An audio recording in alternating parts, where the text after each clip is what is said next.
What's going on, everybody, and welcome. What's going on, dude?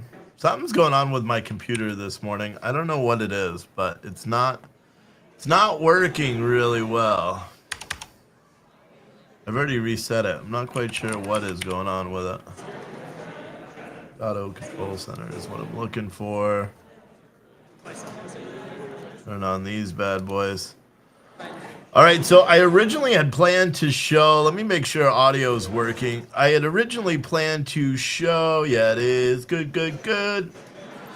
I had originally planned to show a Joe Biden hearing, but I'm thinking that it did get postponed, which I don't know why it got postponed.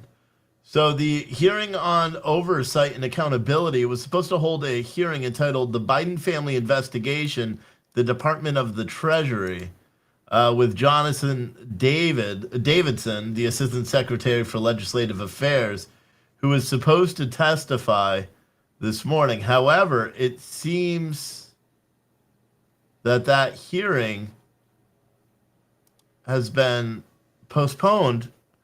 But what's different and what's weird about it is typically when they postpone, they have a date. They don't have a new date for this. There was nothing on Twitter about it being postponed, from what I understand. So that's a little weird. There is another committee meeting, which I was going to watch anyway. Fire department is right outside of my place.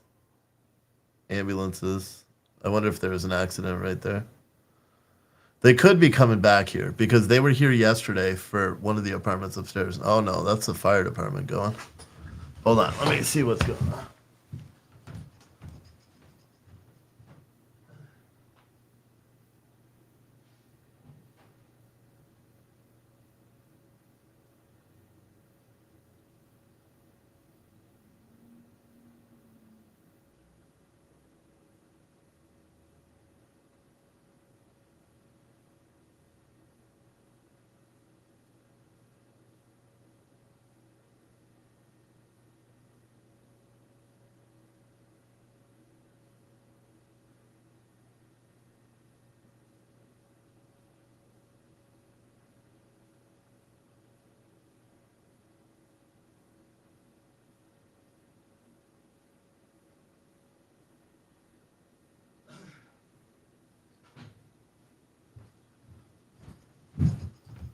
I don't know what it is, but the crap ton of ambulances and fire trucks and firefighters are across the street at the law office, directly across the street.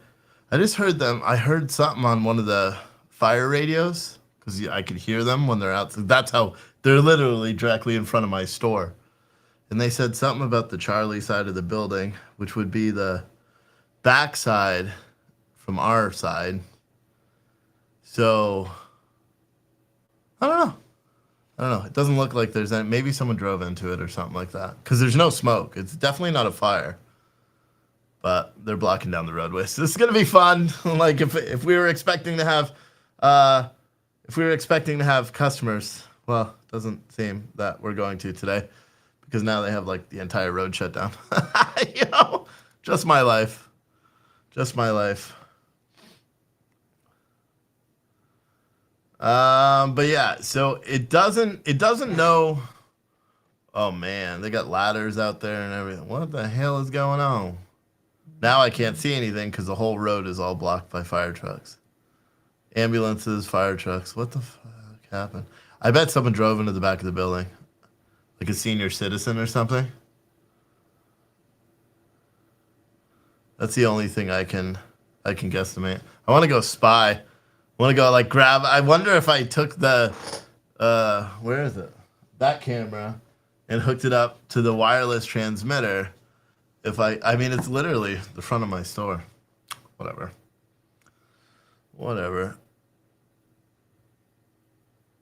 They would have called off if there was nothing there. There must be something going on.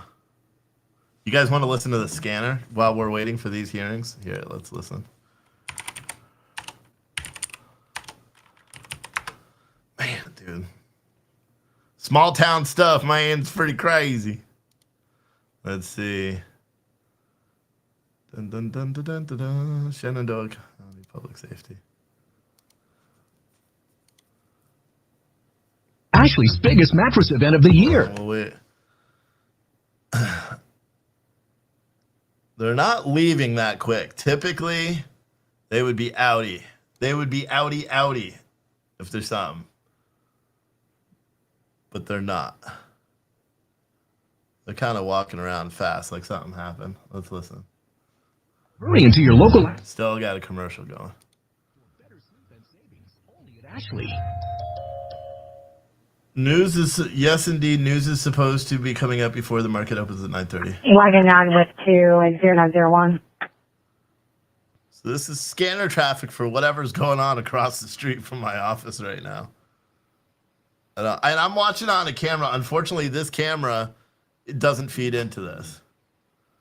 So I can't show you. Eventually. There's your 12 driver. It's funny, the fire This is department 12 driver only 0901. literally the next block over. So they're coming with a whole, oh, engine 12's right there. I don't know. Weird stuff, man. So we'll listen to this scanner while we're waiting for one hearing. It looks like the Biden hearing is not, Chase ended with them gassing out the truck. I know, I saw that last night.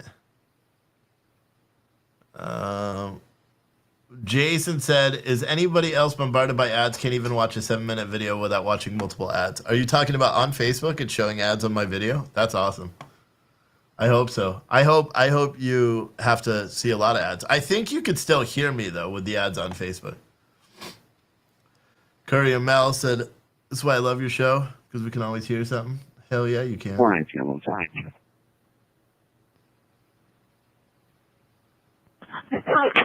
419.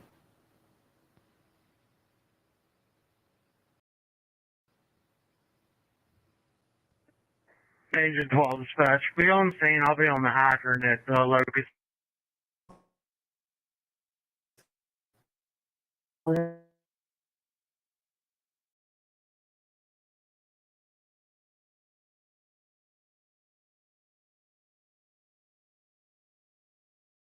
Can almost guarantee it, because it looks like we're losing it right now. Anyway, Janet Yellen is now testifying. If I could find the Biden hearing, that's the one we're going to switch to, but I think the Biden hearing is over. Go ahead. I'm going to go sit out front and drink coffee and wonder what the hell's going on. 01981 Henry. So they're running license plates and stuff.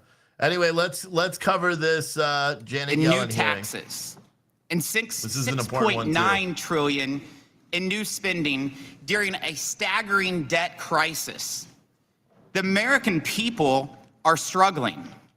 We know because they told us in Yukon, Oklahoma, and in Petersburg, West Virginia, during hearings with this committee. Whether it's Kelly Payne, a fifth-generation rancher from Oklahoma, or Ashley Bachman, a mother of 3 and small business owner in West Virginia, the president's inflation crisis is threatening their livelihoods.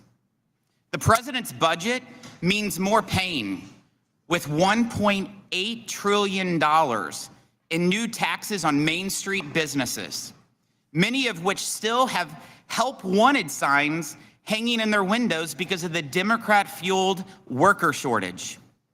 The $650 billion small business surtax will hit mom and pop small businesses, violating President Biden's pledge not to increase taxes on small businesses. The $77 billion increase in the death tax will force family farms and ranches to sell their assets or risk closing their doors. The $37 billion in new taxes on American-made energy will kill jobs, raise prices, and make us more dependent on foreign countries for our energy needs. And President Biden's global tax surrender to foreign governments will make it better to be a foreign worker or business than an American one. It's a tax deal only China would love.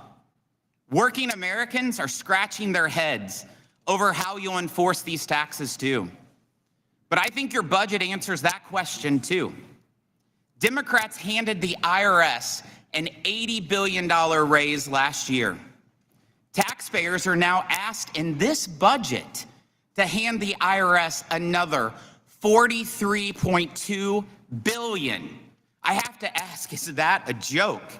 After a 2-year inflation crisis that has cost American workers more than 2 months of pay, families need every penny they can get. But they can't even get their own refunds back because of the historic backlog at the IRS. And they can't get through to a human at the agency because of the terrible customer service. The IRS needs to address its trust gap. When ProPublica announced it had obtained a vast trove of confidential and private taxpayer information, the American people was rightly worried. What was stolen? What was stolen? Is their information safe? To this day, Treasury has provided no public answers. What they do have is Treasury's commitment to inject woke, racial, and climate politics in our monetary policy and our tax code. The Treasury Department is... Hey, guys, based on... There's a very good likelihood they're gonna cut power. I don't know what the hell's going on out there, but they have, like, the response is probably a second or third alarm, and they're still toting more people. Except I don't see any smoke, and this is directly across the street from my shop. So I'm gonna walk and see what's going on. But there is a good chance we're gonna lose power and or internet because they're calling all the surrounding towns in and everybody. So I don't see anything at all. So I'm kind of confused. But I'm gonna go walk around a little bit, but I'll put the hearing back on. Looks like they did in fact cancel the Biden hearing, which is a conspiracy in itself. Why was that hearing canceled? Huh? During all my years in government. She is the first person in American history to have led the White House Council of Economic Advisors, the Federal Reserve, and the Treasury Department. I have sought her advice many times, and her leadership has contributed to the historic round of lawmaking and the rebound of the American economy. She is a mainstream economic thinker. I also would point something out. The debacle of 2008 with deregulation of markets, what happened? Again, what happened with the pandemic? She was the one that we sought for counsel on how to step forward, but we didn't do it with just Secretary Yellen. Hank Paulson was on the call with us as well. We sought a bipartisan response, and based upon the evidence of recovery, it worked. President Biden's economic plan is working, and the economy is growing at a solid clip. Nearly 13 million new jobs, including 500,000 in January, and 311,000 this morning, and the labor force participation rate ticked up. Labor force participation declined. It has been stubborn, largely because of the pandemic and the retirement of the baby boomers. That has been transformational in our economy. But rebuilding the economy from the bottom up and the middle out has been the president's push, and we agree with him on this side. The budget that he released yesterday was important, and now we have a blueprint, and we look forward to hearing what the other side has to say when, at some point, they might lay out their budget plan. Many of us heard us say before that a strong recovery was never guaranteed, but never bet against the American worker or underestimate the dignity and security of a paycheck. And how did we get here? We invested directly in people and their families. We expanded the child credit. We cut the child poverty rate in half. And no policy has done more to reduce childhood poverty than the child tax credit. I also take credit. I want to thank the members of the committee here after a long 3.5 days of markup that yesterday the president's budget took the Ways and Means tax package almost to the item. We sustained millions of low and middle income families with the earned income tax credit and the child and dependent care credit, which was essential. The American Rescue Plan permanently increased the federal child care investment. It enabled workers to re-enter the workforce. All right, update. I just went out there and asked because I'm concerned about them cutting power. As of right now, our little town has a hazmat issue. I don't know what it is. There's no fire, but apparently the fire department said it's a hazmat issue, and I verified that they're not cutting power or anything, and he said no. Not right now. So I don't know what the hell it is. They wouldn't tell me. But there's no fire. And for that amount of response, that is crazy. My guess, because I didn't smell anything, I bet it was propane. I bet they got the smell of propane and the small town overreacted and toned every surrounding town. Because you know how they do that. I bet that's what happened. Anyway, there's your update for what's going on. Yeah, see, they're already packing up. This is stupid. No, they're not packing up. That's a different department. All right, anyway, I'll keep you abreast of what's happening here. 0.7% of the returns are being processed, and more Americans are getting their service that they deserve. We are pleased that Commissioner Werfel is in place. Contrast that between our achievements and extremism, it is clear. Yesterday, we marked up legislation signaling the intent of our government to default. You know better than anyone, prioritizing debt is not an option. We are here today, Madam Secretary, to welcome you and thank you for your great gift to America, your sheer competence. Today's sole witness is United States Treasury Secretary Janet Yellen. The committee has received your written statement, and it will be made part of the formal hearing record. You have 5 minutes to deliver your oral remarks. Secretary Yellen, you may begin when you're ready. Chairman Smith, Ranking Member Neal, and members of the committee, thank you for inviting me to discuss the administration's fiscal year 2024 budget. The president's proposals prioritize growth-enhancing investments that will build on the economic progress we've made, along with significant tax reforms. To that end, I hope my will substantially reduce the deficit, improve our long-run fiscal outlook, and reduce fiscal risks. Over the past 2 years, the United States has experienced an historic economic recovery. In January 2021, our country was in the middle of an economic calamity triggered by the coronavirus pandemic. But Congress and the President took decisive action through the American Rescue Plan and our vaccination campaign. This January, 2 years after the President took office, we reached the lowest unemployment rate in over 50 years. We've seen the strongest 2 years of business creation in history, and real U.S. GDP per capita is at an all-time high. Now our task is to navigate our economy's transition from rapid recovery to sustainable growth. Our administration's top economic priority remains bringing down inflation.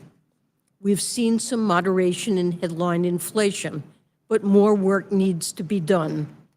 Our administration will continue to build on the actions we've taken to expand supply and provide cost relief in areas like energy and healthcare.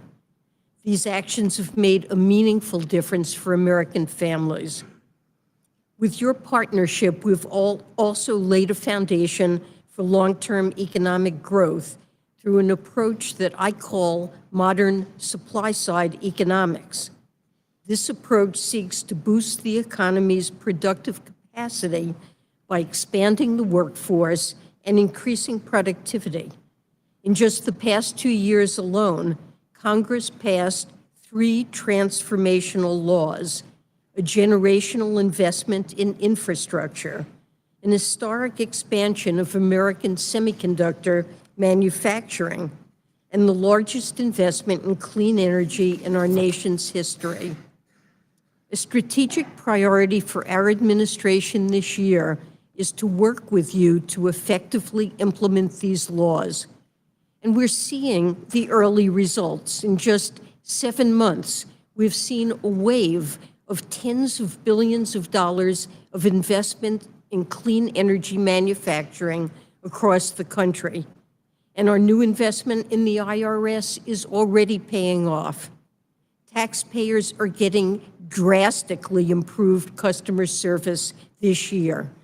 For example, we've answered hundreds of thousands more phone calls during this filing season than at this time last year. Our proposed budget builds on our economic progress by making smart, fiscally responsible investments. And these investments would be more than fully paid for by requiring corporations and the wealthiest to pay their fair share. Fiscal discipline remains a central priority in our budget. We have proposed a minimum income tax of 25% on taxpayers with wealth in excess of $100 million. We have also proposed an increase in the corporate tax rate to 28% from the current 21%. And it will come as no surprise that I hope Congress will implement the United States part of the global minimum tax deal. This new regime will end a race to the bottom in corporate taxation and raise crucial revenue for essential investments like those proposed in the president's budget. On the spending side, we suggest additional investments to boost our long-term growth potential. This includes improving the availability of high-quality childcare, providing free and universal preschool, and boosting the supply of affordable housing. We also propose restoring the child tax credit and earned income tax credit expansions that were enacted in 2021 but have since expired. Importantly, with the proposed tax reforms, we estimate that this budget will deliver deficit reduction of nearly $3 trillion over the next 10 years. I've spoken about the promise of the president's budget, but I'd be remiss if I did not mention a wholly separate issue that could threaten the economic progress that we've made. As you know, I've asked Congress to raise or suspend the debt limit. Since 1789, the United States has always paid its bills on time, and it must continue to do so. In my assessment and those of economists across the board, a default on our debt would trigger an economic and financial catastrophe. I urge all members of Congress to come together to address the debt limit without conditions and without waiting until the last minute. Thank you, and I look forward to taking your questions. Thank you, Madam Secretary, for your testimony. Without objection, each member will be recognized for 3.5 minutes to accommodate the Treasury Secretary's time. As always, we have to ensure that all members have an opportunity to ask questions of the Secretary. We'll now proceed to questions and answers session, and I'll begin with it first.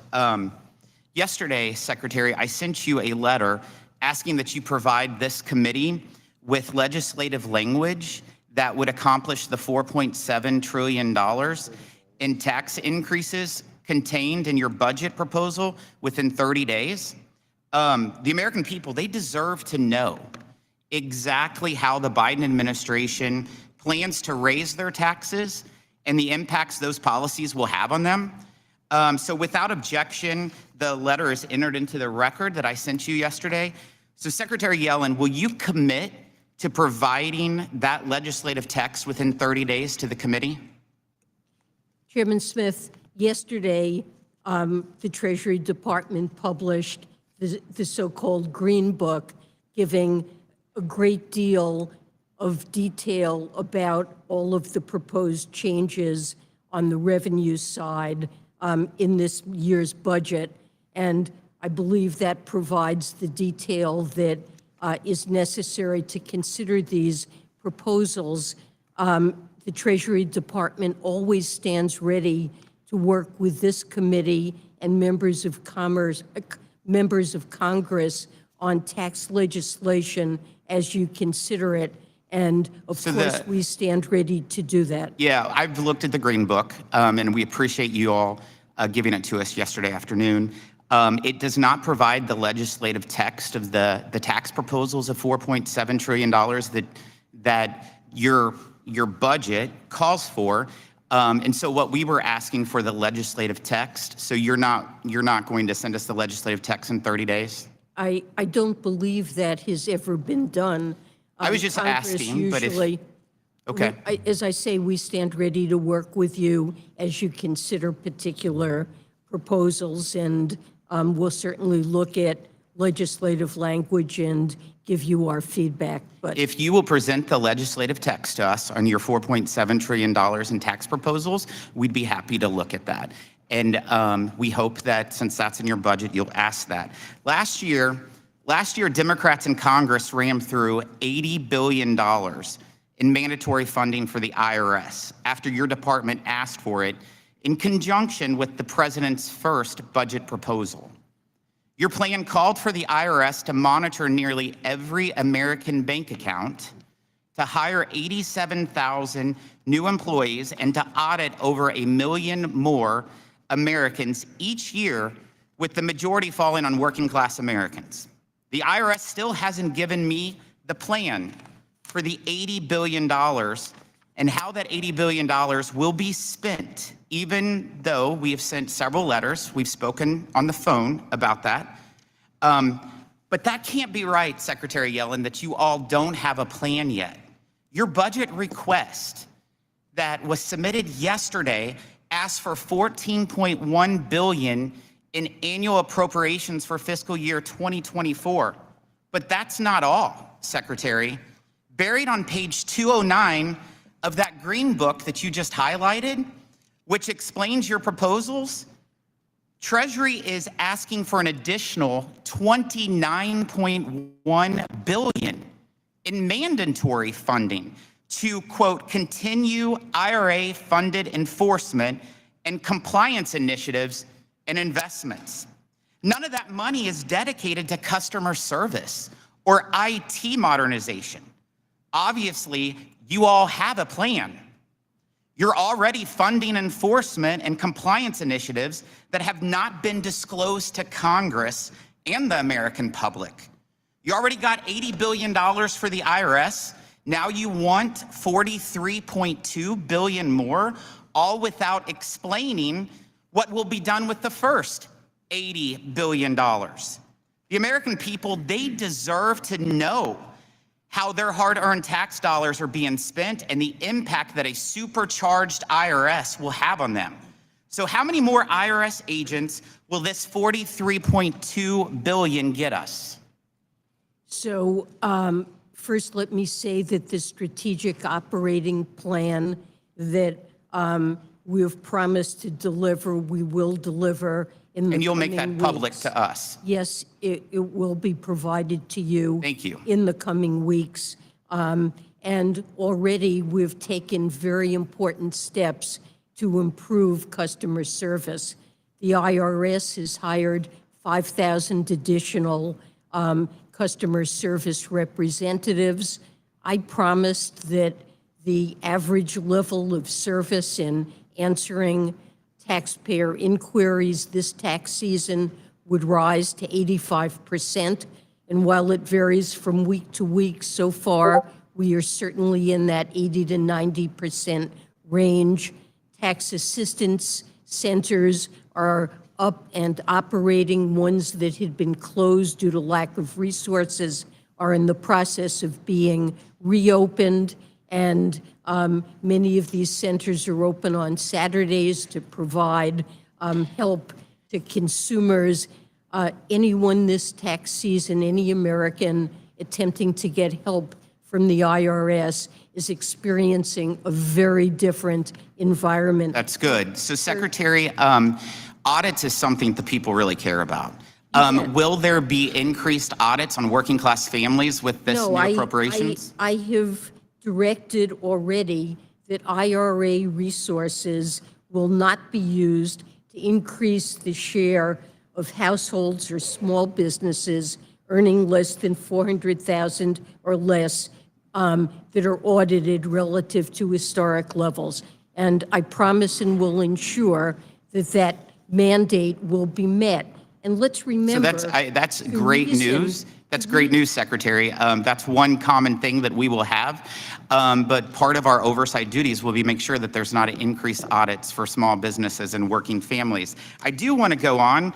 We are getting close to 2 years since ProPublica revealed that it had obtained what is called a vast trove of IRS data, including extensive information on the tax returns of thousands of Americans, sufficient to detail their income, taxes, investments, and even the results of audits. You've been asked several times about this issue in public, and always note that you've referred the matter to the Inspector General and the Department of Justice for review.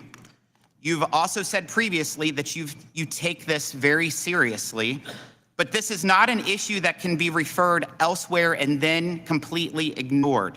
The American people, they deserve to know that their confidential information is safe at the IRS. And they deserve answers about what happened. Other than refer the matter elsewhere, what actions have you taken in the last 20 months to identify and fix potential vulnerabilities in how the IRS maintains confidential taxpayer information? Listen, I want to say that I share the same frustration that you're expressing. I would really like to get to the bottom of this. We care deeply about taxpayer privacy, and an unauthorized disclosure of taxpayer information is illegal and something to be taken very seriously.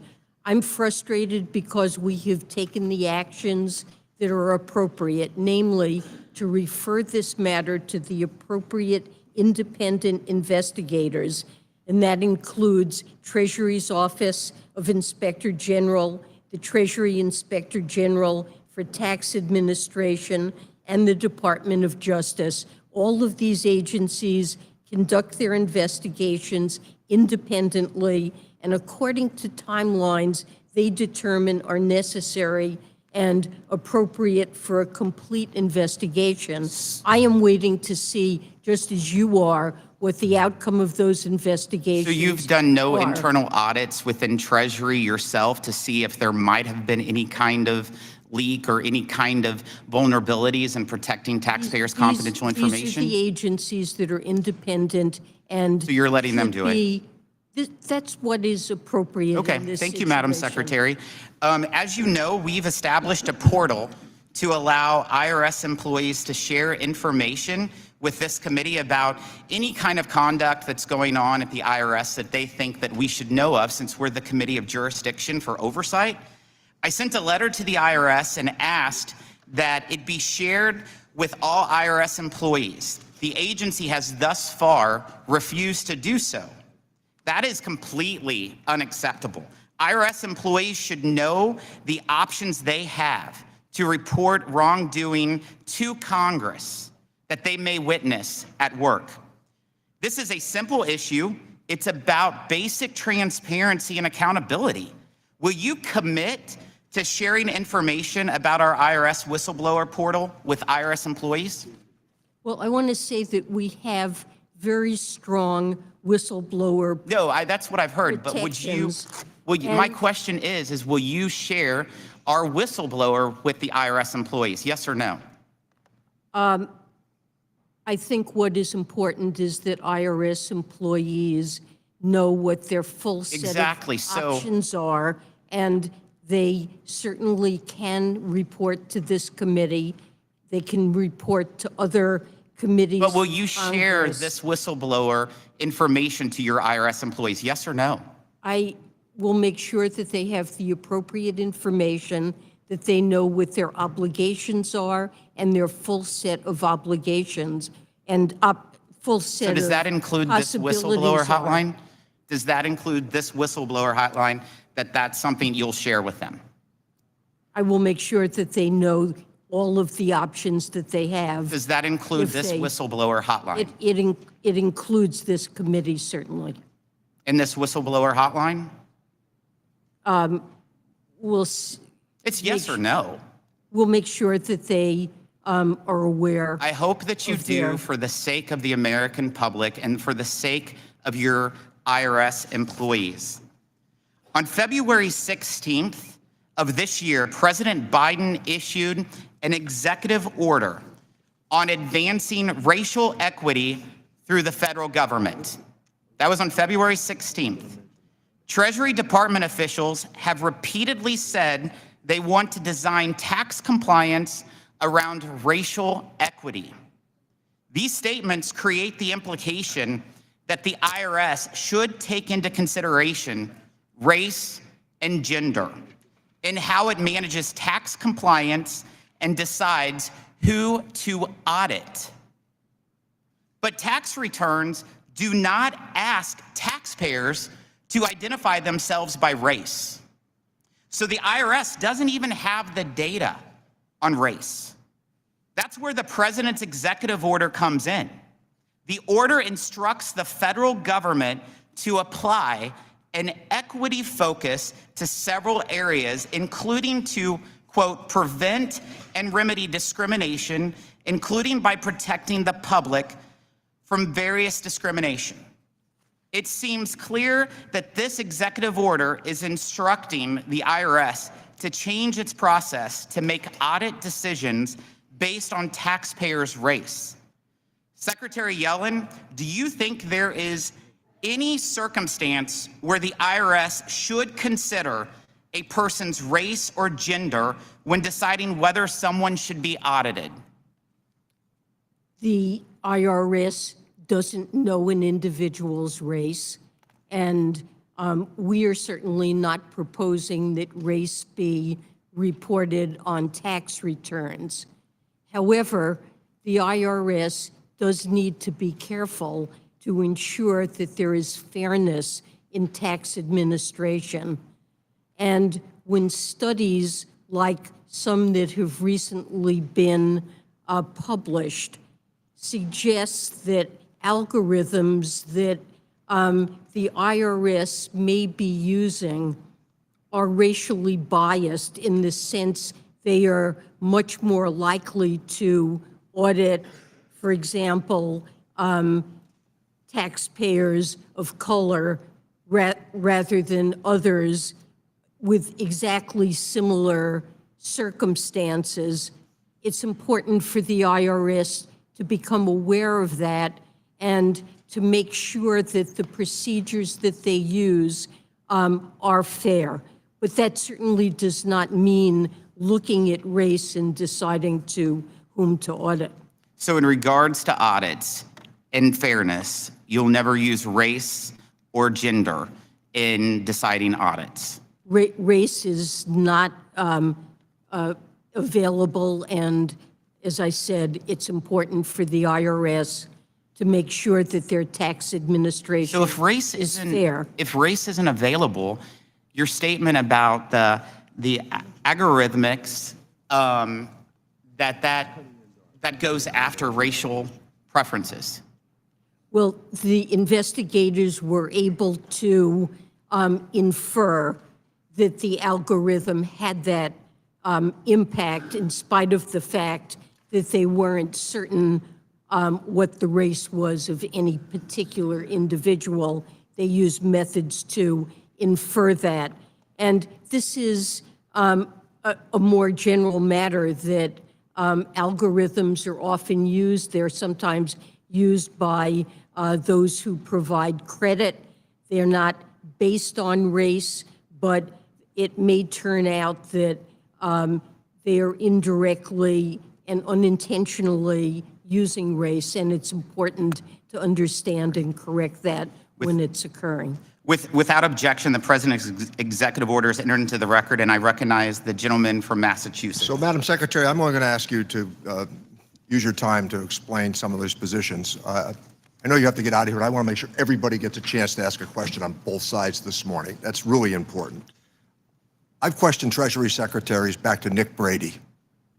Never did I ever ask a yes or no question, because I know events shift and change every single day, and the people that have had that job have been entirely competent over these years. So could you talk a bit about the child credit and also the 311,000 new jobs that were created this morning? Yes, the child credit. So the child credit, tax credit was expanded in the American Rescue Plan. And that was important because the pandemic especially hit low-income families very hard. And it had a dramatic effect in lowering child poverty, according to many studies. It really helped families. Many families were able to use that child credit to get back to work to help with childcare.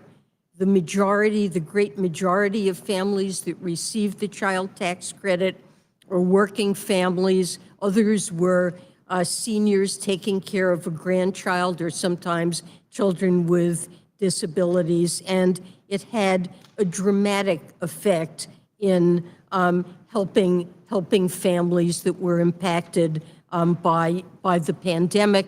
That's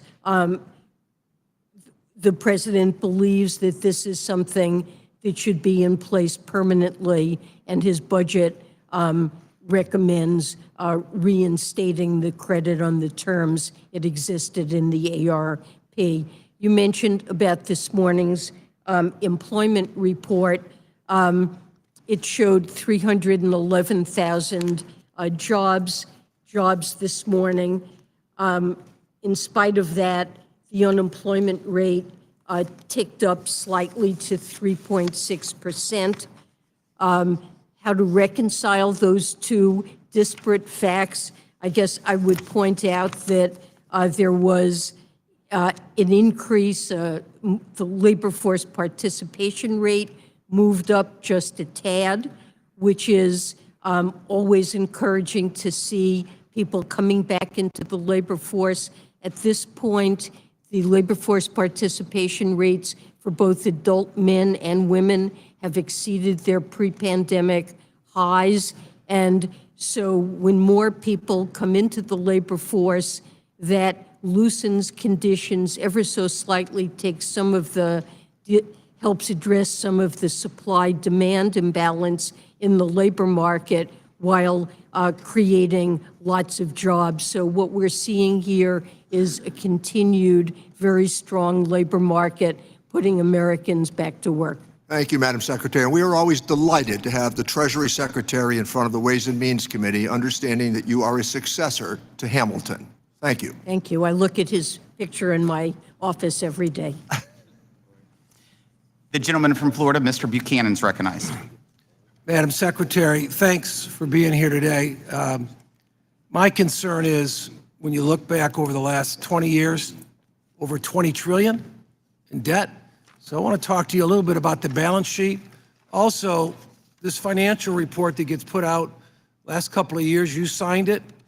And so I'd like to get your thoughts on exactly, is it a clean opinion?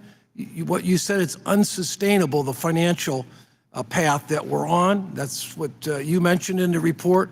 It doesn't seem like it's a very clean audit. I think there's obviously, just in terms of the overall debt, 31 trillion, 20 trillion in the last 20 years. There's plenty of blame, let's put it that way, to go around. But I'm very, very concerned about where we're at and where we're going. I've got 2 kids and 9 grandkids, and a lot of us have children in here. And a top economist said to me, at some point this ends badly. You're the way I look at it, the chief financial officer. You know, we get over here and raise the debt, but looking back over the 20 years, I have absolutely no confidence in the way we do business up here. So I'd like to get your thoughts just quickly. What did you mean by unsustainable path that we're on currently as a result of something that you'd put in the financial report? What does that mean to you? Well, a sustainable path is one that keeps in my view, the interest expense on the debt that Americans have to pay. We take in tax revenue. Some of it needs to be devoted to paying interest on outstanding debt. How do you explain 20 trillion? It's critical that it be manageable. Excuse me. How do you explain 20 trillion in 20 years? I mean, we just keep piling up the debt. 100 basis points on 31 trillion is $300 billion a year. I mean, we're kidding ourselves. So if you're at 5-6%, thinking about raising rates, you're talking $1 trillion and a half in just interest alone. So I think it's a concern. Let me just jump to the second question quickly. Is $1 trillion, they're talking about tax increases on small business. That's the proposed budget in terms of pass-through entities. I'm very concerned. That puts the American dream clearly at risk. So 39.5, you add up the other things, you're probably 46. If you figure in New York, New Jersey, I'm in Florida, Texas, you look a little differently, or California, you're close to 60% for pass-through entities. These are small businesses for the most part, 50 employees or less. And it's obvious to me personally that many of you have never been in business because you'd understand that the cost of capital is not available for a lot of these small businesses, especially in the environment we're in today. A lot of people are concerned. But how do you think about the idea of another $1 trillion on our small business, medium-sized businesses? The president pledged not to raise taxes on any individual or small business earning under $400,000. Well, I'm just saying that if someone's got There's not a single penny. Let me just finish on this point. If someone's got 100 employees and they make 600-700, the business does, they take out 100, they pay their taxes, and they have a few bucks, they can help their balance sheet. And that's the reality in the small business world. Just because as a small business you make 600 doesn't mean you take that home. You need that money to grow. That's the fuel to grow your business. With that, I yield back. Gentleman from Texas is recognized. Madam Secretary, I admire your courage in going to Ukraine, and I'm glad you're battle-tested for coming here to our committee. Let me ask you, I'm hopeful that the Republicans will get to us their budget plan in 30 days, just as they've asked for commitments from you to do things within 30 days. They seem to think that we can continue to deal with our debt problems by removing revenue from our vital public services. And I want to touch on two areas that I think the President and you have acted most appropriately to sustain our needs. One of those is for Medicare. They say belatedly now that they won't cut Medicare, but they seem unwilling to make the changes that are necessary to sustain Medicare for our grandchildren as well as for our current seniors. I introduced legislation last year concerning the net investment income tax, and I have reintroduced it, and I see that's included in the President's budget. Isn't it correct that the estimates are that about 85% of that increase would be paid by those who earn $1 million or more a year, and that none of the tax burden would be on those below $400,000? That's correct, and the proposal wouldn't raise it on anyone making under $400,000, and the revenue would be devoted to Medicare, to shoring up the hospital trust fund. And the President, I believe, has a plan to extend it even beyond 2040, just closing the loophole and correcting the mistake that was made about the net investment income would extend Medicare solvency to 2040. So if people really believe in Medicare, they'll be willing to take the steps to ensure it's there. And of course, the second one, and it mystifies me at the creativity of our Republican colleagues in coming up for excuses to defend multinationals for not paying their fair share for our national security, though they benefit from it perhaps more than any other group in our society. So I admire your leadership on the global minimum tax. This newest excuse we've heard this morning is that it's going to all help China. They helped China yesterday with their China Bond First program, but tell me about why it is an error to claim that China will somehow benefit from stopping the race to the bottom. China will not benefit at all from this. China will be forced to raise their minimum tax on their multinationals up to the level of 15% on a country-by-country basis.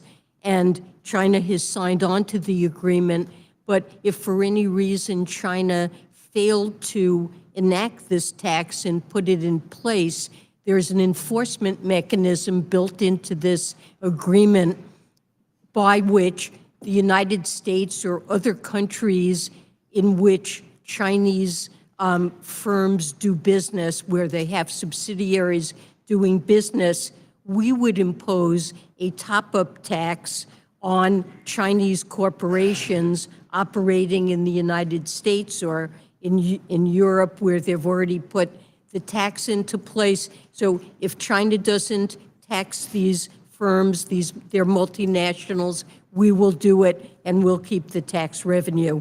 But one way or another, we will level the playing field so Chinese firms are on the same footing as our multinationals. Thank you for your leadership. Thank you. Gentleman from Nebraska is recognized. Thank you. Thank you, Secretary Yellen. Our time is short here, so I'll try to be quick and answering some very concise questions. We have serious concerns about the impact that the $80 billion that the IRS is receiving and its impact on families and small businesses.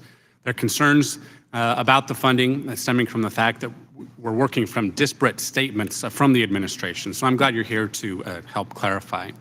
2021, the Treasury released an analysis right here that states $80 billion in additional IRS funding would be used to increase the total headcount at IRS compared to 2021 by almost 87,000 employees over the next decade. Is that accurate? Is that correct?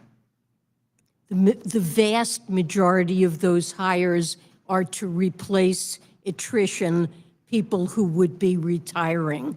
So okay, so the attrition is about 12,000 no, personnel over the last 10 years. Over 10 years, it's much larger than that. Okay, the record reflects that the headcount decreased by 12,000 over the last decade. So that would leave us at 75,000 new personnel at IRS. So I just want the record to reflect that. Now, regarding the audits, and the chairman talked a bit about this, there's been confusion about the meaning of the directive that you cited in the letter last August and then repeated here today. So are you talking about the total number of audits, or are you talking about the proportion of audits on families and small businesses under $400,000? I'm talking about the proportion of those small businesses and families. Okay, so the proportion, I mean, just for the record, the proportion is 90%. So 90% of the new audits will be, according to the data, that we can expect up to 90% of new audits to be on those making less than $400,000. The purpose of this legislation is to vastly increase the audit rates on we understand. high income, high wealth, right, complex partnerships. But the data reflects that it's broader than that, especially given the number of personnel. But The shifting extent gears, that the number of taxpayers I understand. Okay, earning less than $400,000 increases the audit rates. the rates and of risk audit, will not and the rise. commitments, are certainly, I believe, very clear. The shifting gears, critical mineral requirements in the Inflation Reduction Act refer to, and I quote, countries with which the United States has a free trade agreement in effect, end quote. As chairman of this panel's trade subcommittee, I've been surprised to hear the Biden administration may take the view that the term, quote, free trade agreement, end quote, is undefined and actually open to various interpretations. So this committee has jurisdiction over all U.S. trade policies, including the negotiation and enforcement of trade agreements. We know exactly what a free trade agreement is, as do our partners, our trading partners, who have actually raised concerns about the Inflation Reduction Act. So Secretary Yellen, please clarify, would you define a free trade agreement, or at least provide a list of countries with whom we have a free trade agreement? Well, we clearly have a number of comprehensive free trade agreements that will qualify as free trade agreements for the purposes of this statute. But in December, Treasury issued a white paper that lays out a possible approach to identifying additional agreements that could potentially qualify. And we understand that the key goal of the IRA is to strengthen supply chains we rely on for energy and resources. And in order to effectuate the goals of the legislation, it may be appropriate to negotiate. I understand what the IRA is additional- intended to do. I fear what the actual impact will be, and my time has expired. Gentleman from California is recognized. Thank you, Mr. Chairman. And Madam Secretary, thank you for being here and welcome. I have a couple of things I want to bring up, but first I want to be really clear. You were confirmed Secretary in January of 2021. This January, we hit the lowest unemployment rate in 50 years. We went from unprecedented pandemic to the lowest unemployment in decades, and you oversaw all of it. And today, as we heard, 311,000 new jobs in February. As Mr. Neal highlighted, your incredible resume and your history, you are truly a pro. Over the past couple years, I've been privileged to work directly with you so as we transition to clean and renewable energy. And I want to thank you for your cooperation and your help. I've got 4 items I want to bring up. We have a limited amount of time, so I'll ask 2 and write you about the other. I'd like to talk to you about my top 2 priorities, disaster relief and mental health, and I'll start with disaster relief. Madam Secretary, many survivors of California's wildfires in 2015, 17, and 18 are eligible for compensation from something called the Fire Victims Trust, which established following the Pacific Gas and Electric bankruptcy. However, in many of these cases, the survivors are being forced to pay taxes on a settlement award they received from the trust, including roughly 30% of the award that goes to attorneys. I have a bipartisan, bicameral legislation clarifying that disaster relief payments like these from a trust fund are straightforwardly non-taxable. And I'd like you to work with us and your people to work with us so we can help these folks who haven't even received enough money to rebuild the homes that they lost. And then second, I think the biggest issue, the second biggest issue that we face as a people is mental health. We see problems everywhere, schools, homelessness, veterans, amongst the elderly. Mental illness is a huge problem that costs us trillions of dollars, and we need to figure it out. But treating the symptoms as we've done isn't enough, nor do we have all the money to do it. We have to get ahead of the curve. And Mr. Kelly and I have bipartisan legislation that we're getting ready to reintroduce and we shared it with your staff, that provides tax incentives for neurological research. Madam Secretary, do you agree that we can and should use the tax code to help address our collective mental health crisis? Well, these are critically important problems and, to me, appropriate priorities. And let me say that we will be more than happy to work with you on this legislation. So my staff can certainly be in touch. Thank you. And then I'll submit my questions about solar cells and taxpayer correspondence to you in writing. Again, thank you for the incredible job that you've done and your commitment to public service. Thank you for your kind words. Much appreciated. Gentleman from Pennsylvania is recognized. Thank you, Mr. Chairman. Madam Secretary, thanks for being here. And you do have an impressive resume. Thank you.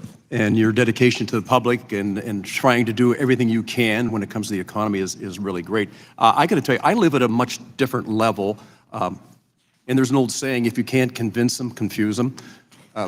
Now, being in the retail automobile business all my life, I'm better on blacktop than I am on a laptop. And as we go here and we throw these questions out to you, I keep coming back to some of the things I've learned in my past life. And you know, one of the things is, you read The Tale of Two Cities, and this is what we're talking about, right? It's the best of times, it's the worst of times. We talk about job creation. It's not job creation, it's job recovery. And I heard this not in the Trump administration, but the previous administration. We used to talk about how many jobs we created, and what it really was is we were just getting people back to work that were no longer working, and some of the decisions we've made it more valuable for people to stay at home than go to work. And it wasn't that people were lazy, it's just that they weren't stupid. You have a tough job. You have a tough job. And I often refer to things that just happened in my life and everyday things. I can remember a movie called A Few Good Men, and I think one of the things that Jack Nicholson said in that movie was, you can't handle the truth. I'm not talking about you, but I'm talking about the American people. Mr. Buchanan touched on this, and we worry about this all the time. It is the public debt, which is part of your job description. And you really answer to the President of the United States as a member of the cabinet. I am just baffled as where we go from here and how we can put a smile on our faces, because the people I talk to aren't in this room. When I come out of Mass in the morning, I have people that stop me. When I go to Canella's to have breakfast, people stop me. When I go to Cummings to get coffee, people stop me. You know what they ask me all the time? When the hell are you guys going to get this thing straightened out? My pension now is losing its value. I'm dipping into my savings. I can't help my kids and my grandkids anymore because my wife and I don't have the ability to keep up with inflation. So I know we have all these wonderful, wonderful programs that we talk about and all these wonderful ideas that we talk about, and it just is bizarre to me that I think we need to spend more time in the field. We need to go to Petersburg, West Virginia. We need to go to Oklahoma, and we need to talk to people who really service the debt. And that is our hardworking American taxpayers. I think all of us, while we have questions of you, I got to tell you, I don't know that I would want your job. I don't know that I wouldn't be there and wondering where the slap is going to come from next. But you do one heck of a job. I would just hope that as a committee, we don't look at how it is that we can make each other look bad or to figure out who struck John, but to understand that it is the American people that are suffering right now. This idea of not looking into ProPublica, and I understand what you said, is somebody else's thing, and I got to tell you, I got 10 grandchildren, so this reminds me of Humpty Dumpty.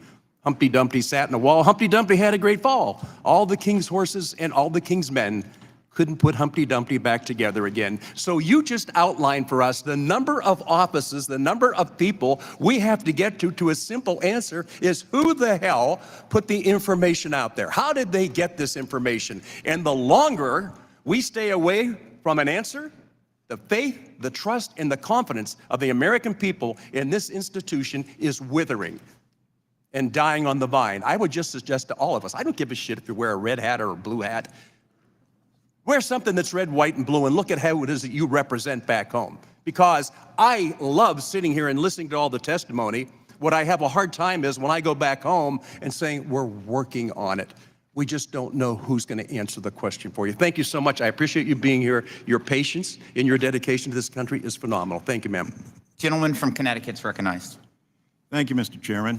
Thank you, Madam Secretary, for being here. And thank you also for being part of an administration that actually did leave the country with a surplus. Mr. Neal yesterday very eloquently went through that process. So I think the American people and even our colleagues over here on this side of the aisle, we point with great pride your example, your leadership that you have demonstrated, including the 12 million new jobs that have been created in just the past 2 years. Also wanted to, because there's a lot of talk about fairness and debt, et cetera, and I am now the ranking member of the Social Security Subcommittee, and Social Security, as you know, is the nation's #1 anti-poverty program for the elderly, and hopefully we get the child tax credit back, but absent that, it's the #1 anti-poverty program for children as well. I commend the president for his budget that increases the opportunity and makes Medicare more solvent and also strengthens Social Security. And it does so actually by paying for it. And the president in his comments said, and you pointed to this, that there will be no tax increase on anyone over $400,000. How many Americans does that represent? How many people are in that area of earning over $400,000? And is it fair that someone who's making $30,000 or $50,000 or $75,000 pays in the whole time, and someone like Elon Musk stops paying after day one for their Social Security? Isn't this about fairness? I think it is about fairness, and I think hardworking Americans who have counted on Social Security and paid into it their entire lives and dependent on it as their major source of income in retirement, I think we need to make sure that it's there for them and that we look for additional revenue to Americans with very high incomes, many of whom in total pay less taxes than a teacher or a firefighter. And throughout the president's budget, there are many proposals to make sure, for the sake of tax fairness, that those individuals pay at least a minimum. A person making $100 million or more should pay at least 25% of their full income as taxes. But yes, I think it's for Like taxpayers Mr. critical. Kelly, I go to a lot of places, and everywhere I go, they ask me, when are we going to fix Social Security? And why is it that I have to pay in, and we learned from the president and this exchange, why do I have to pay in constantly out of every paycheck? It's called FICA, Federal Insurance Contribution, and the wealthy do not. Agreed. The only floor vote of the date has been called. As there is only one vote, we will keep the hearing going on. So please vote and then return to the hearing immediately. Gentleman from Arizona. Thank you, Mr. Chairman and Madam Secretary. The nature of the chaos of what we all do. We only have 3.5 minutes, so the tyranny of the clock. When you have high-profile elected members who will say things, because I have an incredible concern of messaging and stability in debt markets around the world. When we will say things like, debt doesn't matter, print $1 trillion coin, modern monetary policy, we can just keep borrowing. Is that helpful as we're trying, and particularly when you're looking at your subscription rates and your auctions? Do you wish on occasion we would just not talk about things we don't understand? Well, look, I think it's critical that the United States be on a fiscal path that's responsible and sustainable. And I know this is more of a message from our brothers and sisters here. Particularly, I have a long list of quotes about debt not mattering from my brothers and sisters on the left, and I think that's a really horrible messaging to debt markets when you and I were trying to convince the world we take this very seriously. I think we should take it seriously, and it does matter. In your banking reg side of Treasury, any concerns over some of the stresses right now in bond markets, particularly your Basel holdings, Silicon Valley Bank, when mark to market? Are you picking up any data that we should be at least cognizant of? Well, I will just say you mentioned Silicon Valley Bank. There are recent developments that concern a few banks that I'm monitoring very carefully. And when banks experience financial losses, it is and should be a matter of concern. To explain, it's the nature of moving interest rates. All of a sudden, if you have to sell the bonds, you're taking quite a loss. In the budget, Madam Secretary, you have a little bit less than $5 trillion of new taxes over the 10 years. Do you have the wherewithal to model that, to say, okay, here's our tax regime, and here's its economic effect on GDP growth? Were you able to do modeling documents? Well, we don't have a gigantic model that shows what the total impact would be on the economy, but we've certainly considered the economic impact in the case of all of the policies that we've proposed. Look, I spent part of my evening, that's why I'm glassy-eyed, trying to read through. I was looking for saying, okay, we're going to raise this much taxes, and we believe it has this much impairment on GDP growth over the 10. If one of your staffers ever could send me a document, I'd love to look at your math. And there are studies, and it is something that we've tried to evaluate in putting forward proposals. Last thing, your capital gains tax would go up to what for very high earners? It would go up to the same rate as the tax on regular income. Okay, so it match regular income, though for high-income individuals. Madam Secretary, but in the current environment, capital gains are substantially affected by inflation. So we would be taxing non-actual gains. We would be taxing inflated gains, inflation gains, not actual appreciation.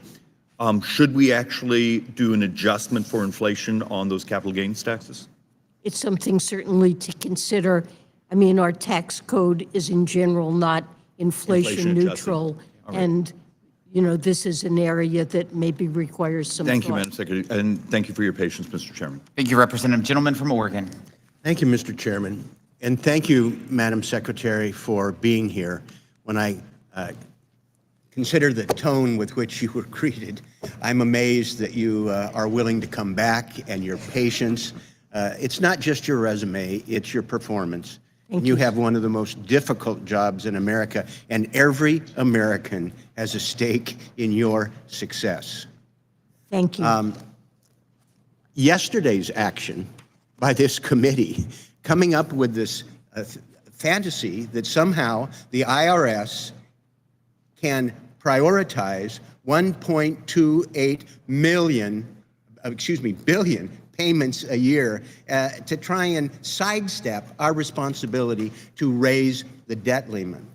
I apologize for that. It continues a trend that my Republican friends have had for years in terms of making the IRS job more difficult, fewer people, and more complex returns. I'm hopeful that we can get past that and that we're able to engage with you in a constructive way to avoid economic catastrophe. I do have one modest area of disagreement, and I must agree with my dear friend, Chairman Smith, about some of the suggestions that we can sidestep working with Congress and redefine agreements as FTAs. None of us think that satisfies the condition. I've worked with 5 presidents on trade issues, and when we do not have a good, constructive working relationship and Congress playing its role, it doesn't end well. And I would just refer the trade promotion, the TPP, as an example where it was harder, and we're still bearing the circumstances. I apologize for any suggestion that I may have made that Congress doesn't have an appropriate role. But in terms of redefining what the terms are going to be, it's in effect sidestepping us. I hope that I think you will. we have been in close touch with this committee. Yes, I My understand staff that, have but been. But it's different than treating our statutory and constitutional responsibilities. I would just hope that you would commit to work with me and Chairman Smith as we move forward in a way that's fully consistent with the true definition of a free trade agreement and the spirit of cooperation in terms of trying to get us on the same wavelength. I think your objectives are ones that I probably agree with, but process matters. And in terms of being able to make sure that the various stakeholders, some of whom don't have the confidence in terms of the path that you're taking, I think working together we can raise that confidence. We can work together to get the desired objectives. And I hope that you would commit to working with us in not just the spirit, but the letter of what free trade agreements are. I will make that commitment, and I agree with you that collaboration and consultation is critically important. We're committed to it. Thank you. I look forward to working with you and your team, who are doing a great job in trying to figure out how to implement the things that Chairman Thompson and I embedded in the tax code that has a challenge for you, but we appreciate the work. We're working very hard to implement the green credits and IRA and all of the IRA provisions. It's much appreciated. Thank you. Thank you. Gentleman from Illinois is recognized. Thank you, Mr. Chairman. Welcome, Secretary Yellen. Thank you for your service to the country. We hope to see more of you here before our committee.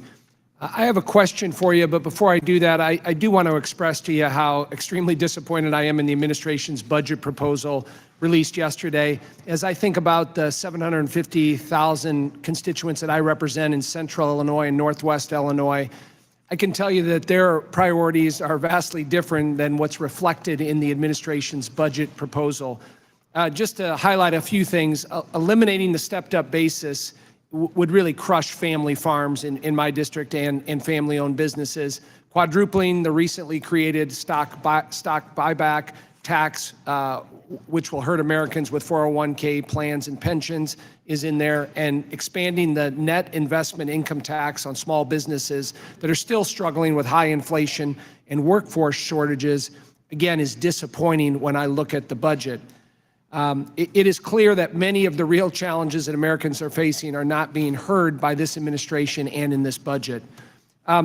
To my question, I do want to just, it was referenced earlier, I do want to talk about the OECD process and the current global tax negotiations, and specifically Pillar 1, Madam Secretary. We understand that negotiations around Pillar 1 have stalled, and I believe we have significant risk that digital service taxes, which disproportionately harm U.S. businesses, will spread across the world. We've already seen that. Republicans have repeatedly requested from the administration and from you to consult with us before making decisions about your negotiations with our European counterparts. You have not done so in terms of communicating with us, and it's been a source of frustration. You've not provided any analysis that would allow members of this committee to evaluate the effects of Pillar 1. So, Madam Secretary, as you sit here today, I think you would agree that it is not financially responsible to purchase a product without knowing its price. And that's the real core here. So when can Congress expect to see this analysis so that we know what we are actually being sold here? So let me say that we have consulted and with this committee and with staff on a regular basis about these global negotiations.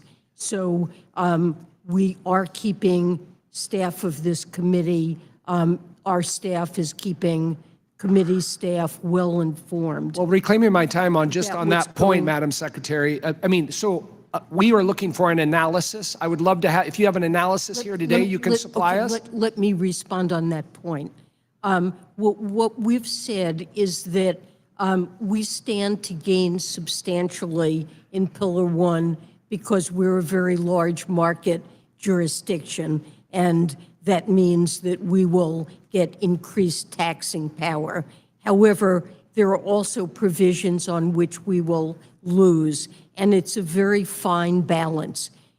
Zero is certainly a possibility with respect to revenue, and there remain significant disagreements in the Pillar 1 negotiations. Until those are resolved, we can't do the analysis that you want, but what we have said is that the likely impact on U.S. revenues, while it could be slightly positive or slightly negative, depending on the details, it is not likely to be large. Well, I would just say the premise of what you just said there and the justification for that sounds great, but an analysis on that we can digest and look at and work with your team is what we need. Thank you. Thank the gentleman. The gentleman from New Jersey, Mr. Pascaro. Thank you, Mr. Chairman. Madam Secretary, a Stanford University report found that black taxpayers are disproportionately audited by the IRS. I'm sure you read that report. Now, this was true for earned income tax credit recipients, and this group is long overrepresented in getting audited. The numbers show that. I'm thrilled we have a new IRS commissioner to effectively implement the Inflation Reduction Act to close the tax gap and rebuild a fair tax enforcement. Yesterday, our Oversight Subcommittee called on Mr. Werfel to prioritize fixing our biased and broken two-tier tax system. Madam Secretary, will you commit to addressing racial disparities in audit selection? Yes, absolutely, we will. We need a tax system that operates fairly. And as you noted, our new IRS commissioner has promised to report back to Congress on this matter very promptly. Will you ensure the IRS uses Inflation Reduction Act funds to stop disproportionately auditing EITC recipients and focus on auditing other folks in the system as well? The focus of the funds in the IRA is intended to be high income, high wealth, complex partnerships, corporations where audit rates have fallen to extremely low levels, and where most of the revenue that constitutes the tax gap, we know that's where it lies. That is the focus on enforcement. But on the EITC, there are high rates of improper payments, Right. partly because there are firms that improperly file for EITC for low-income individuals, and we do need to attend to that. So it's not the fault of individuals, but there is an issue there that we need to continue to focus on, maybe through education and outreach. You've provided tremendous service to our country. Thank you. Mr. Chairman, I want to bring to your attention the fact that there is a member of the cabinet sitting before us who admits mistakes once in a while. I've never met a cabinet member that made a mistake, so I say that with due respect. Thank you. And I think that's I make refreshing, mistakes. and I think that helps bring us together more than anything else. Anything else. I'm serious. And I'm happy to do work with you, and you've done a great job. Thank you so much. Much appreciated. I'd like to thank the gentleman from New Jersey. Now recognize the gentleman from Ohio, Mr. Winster. Thank you. Mr. Pascrell, I'd like to agree that honesty really does help, and no matter what we're dealing with. Anyway, thank you, Madam Secretary, for being here. The Tax Cuts and Jobs Act verifiably led to more American jobs, historically low unemployment, stable revenues, higher wages, and COVID hit. And one of the things that COVID revealed to us was the vulnerability of our supply chain, and how it's a national security risk, it's a national health risk. Just look at where we get our pharmaceuticals from. It's China. We can't do it ourselves. We're trying to come back from that. So my question is, how does raising corporate tax rate to a higher level than the People's Republic of China, for that matter, almost any other country in the world, how can that make America more competitive and solve our supply chain problem? Well, I believe it really is important that we invest in America so we can be a competitive economy. And you mentioned the importance of tax rules to private investment in equipment and software.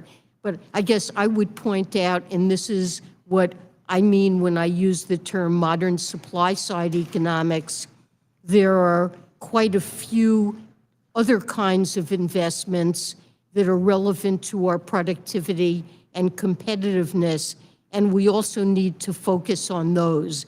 So infrastructure is an example. Education is another example. I agree with that. You've got to have all those things in place, and you can call them investments or whatever, but also I think that making the business feasible here compared to somewhere else makes a big difference. And that's what we have to consider as well. We've had no inversions since the Tax Cuts and Jobs Act, and I don't want to see that go away. But also, we talk about lowest unemployment now, and it's so low, but the NFIB says half of their small businesses have help wanted signs out. Virtually every business I go to now, small employer, large employer, they said, what's your biggest problem? It's getting workers. Agreed. Okay, so could you explain, not only for me, because I think I have a good idea, but explain to the American people and explain to these businesses why, with such low unemployment, they don't have employees. Well, I mean, that's partly what the problem is that the demand for workers in this economy. Where'd they go? They had the workers before COVID. Well, the COVID pandemic accelerated retirements. We have seen labor force participation for both adult men and women rise above previous levels. And the president's budget focuses on providing households the child care and other support they need to work. And I think it's really important to boost labor supply. And the president's budget is focused. So my point is, it's just, it's not completely honest if we just say, hey, unemployment's low. Well, yeah, but it's still a problem to get employees. So we can't pretend there's a rosy picture. We've got to address all these other issues. It is a problem that many businesses, most businesses face and are trying to deal with. Thank you. I yield back. Appreciate it. Gentleman from Illinois is recognized. Thank you, Mr. Chairman. Thank you, Madam Secretary.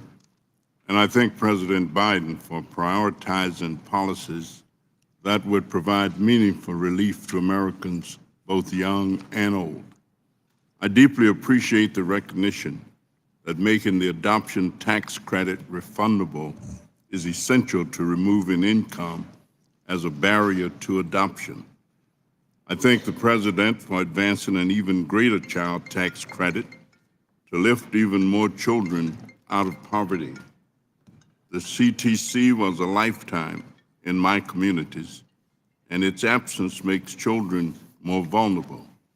I also want to thank you for prioritizing the improvements to the Earned Income Tax Credit that I have long championed in my responsible fatherhood legislation, and for preserving the protections for foster youth and youth experiencing homelessness.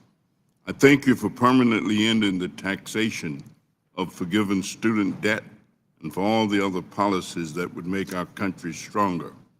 I hope that you will consider the importance of direct tax credits for child care and rent as supplements to the strong budget you proposed.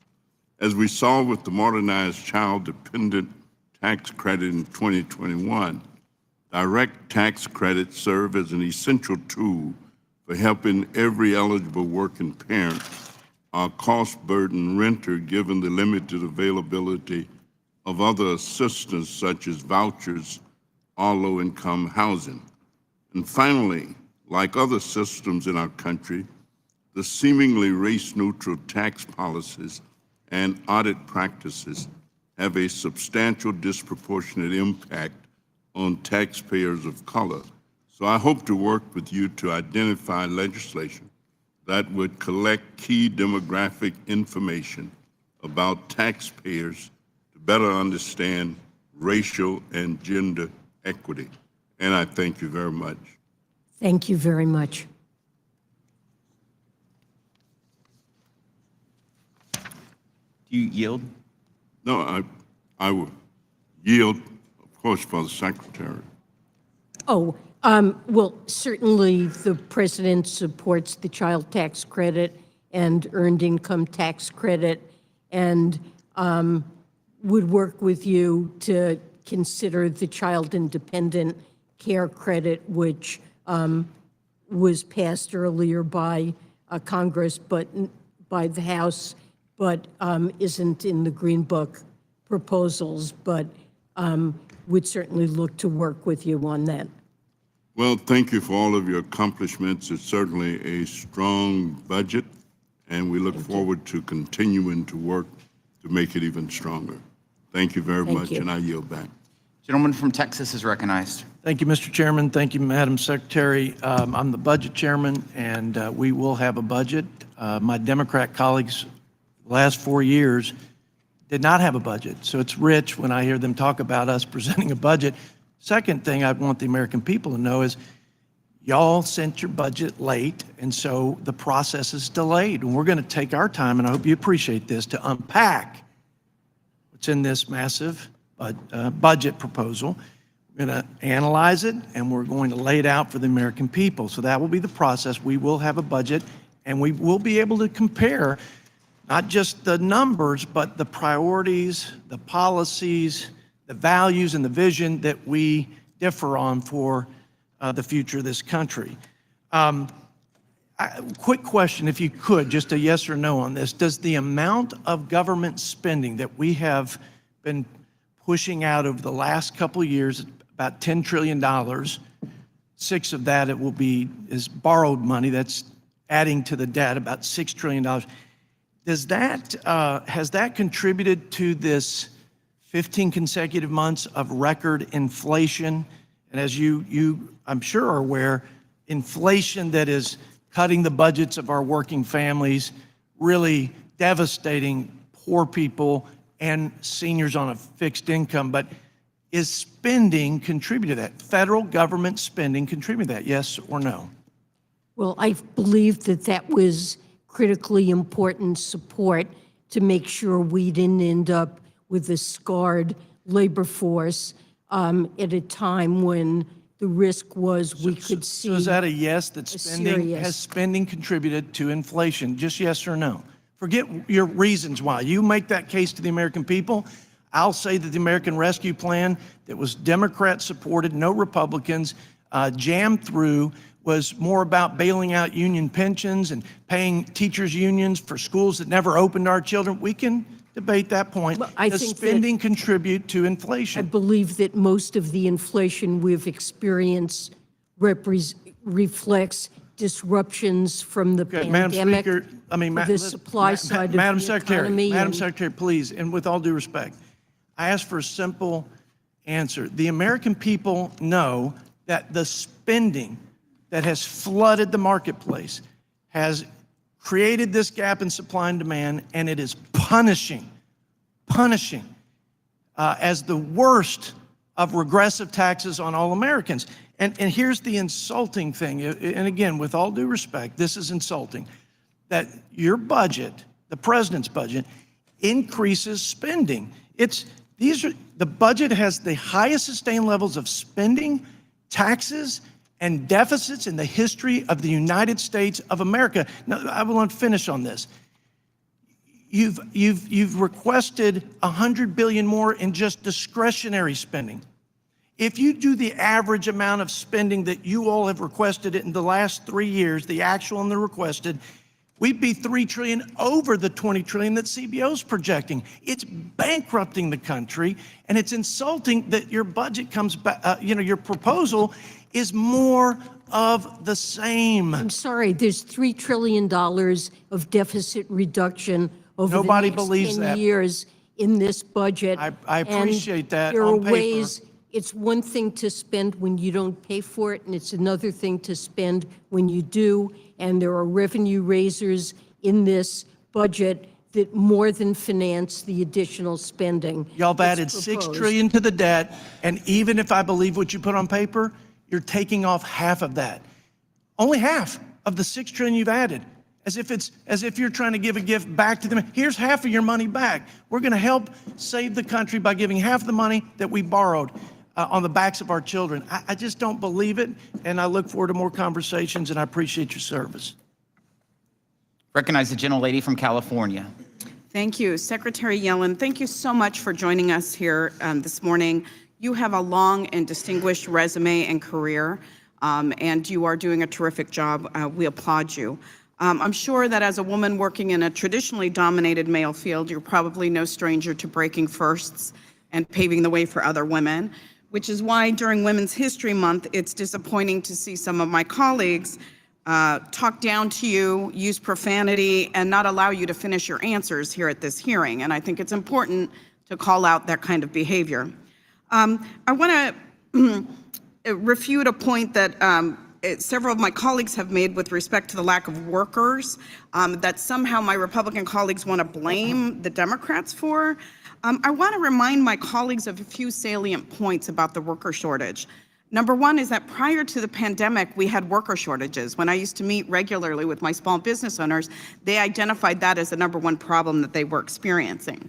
And then during COVID, many baby boomers retired during the pandemic, and many are now too old to return back to the workforce. So that's a contributing factor.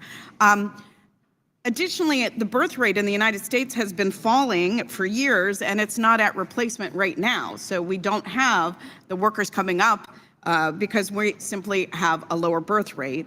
And then I would remind my colleagues on the other side of the aisle that lack of movement on immigration reform that creates legal pathways for immigrants to come to this country also exacerbates the worker shortage. So let's just be real clear about what some of these contributing factors are instead of just blanket blaming Democrats for the lack of workers. It's some of the actual things that are outside of our control, which is demographics, but also things that are within our control, like immigration reform.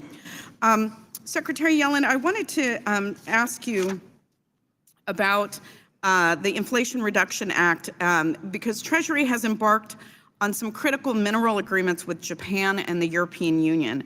And I understand that the intent is to address their concerns on EV tax credits, but that's not exactly happening in a vacuum. Our allies have said that they will build on their existing climate subsidies in response to the IRA. I think that all of us who helped write this law agree that we need to work with our allies on shared climate goals. But I also want to stress that the unprecedented way these agreements were written, with this exercise, we continue to upend the separation of power on trade authorities.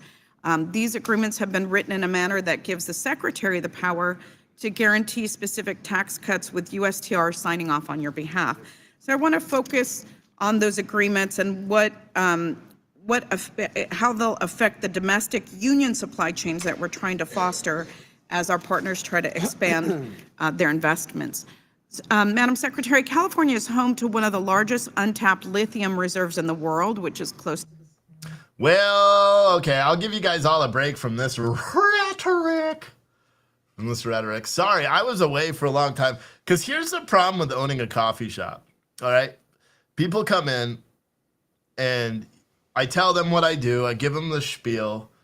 Then they know that I say that I host a political podcast, and I say I hate talking about politics, right? And then 45 minutes later, after they have a firm grasp of every single current event that they've missed over the past month, I then am like, they're like, I really got to go. Thanks for the conversation. That guy just got and he's come in here before. The last time it was like an hour, he bought a bag of coffee. After trying it today, he came in, he tried a bag of coffee, or he tried a cup of coffee, and he ended up buying a bag as well. He actually came back with the bag that he bought last time and said, okay, I've tried this one. This is great. I want to try another one. Let me know what you like the most. I tried to sell him on the Frank 01. He wanted something darker, so he got the victory or death. But, yeah, it's just funny. It's just funny because no matter how much I try to escape talking about politics, I just can't do it. It's everywhere. But you know what? At least I sold a bag of coffee. I know today, throughout the show, I've been live for almost 2 hours. We sold one T-shirt and one bag of coffee so far. So we're almost doing pretty good. So if you guys want to support this show, what I suggest you do is go and buy a mini ammo can bundle. This is a new bundle. We only have like 5 of these left. You can go in, buy one of these bundles. Comes in a 30 caliber ammo can, $75. That includes shipping. It's a bag of coffee, stickers, patches, a T-shirt, plus a book written by one of our viewers. First Line of Defense Inside the U.S. Border Patrol by James McFadden. It talks about his 20-plus years as a Border Patrol agent. He started later, around my age, as a Border Patrol agent. So you should check it out. Buy that mini ammo can bundle. If you order it today, I'm going to bring it to the post office right around 12 o'clock. So I will send it out today as well. So order today. If you order 2 of them, I'll make sure you don't get the same T-shirts or coffee so you can try it. But yeah, that would be helpful if you guys like this show. We also have our original Pure Truth Coffee Company T-shirts are up now. These, I have them in so many different colors. So you can order them. They're $25 each.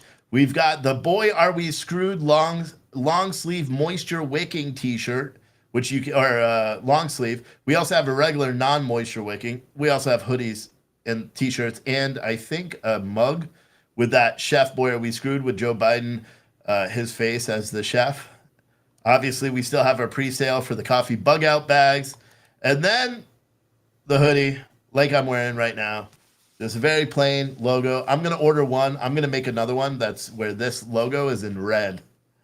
right? Red. But I'm trying to get it to pop because this one doesn't pop as much as I want.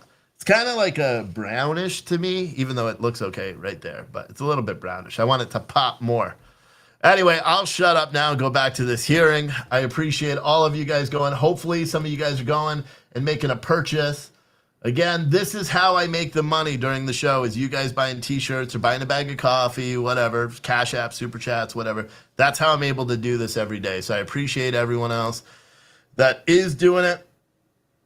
And I will talk to you guys in a little bit. Let's go back to this hearing.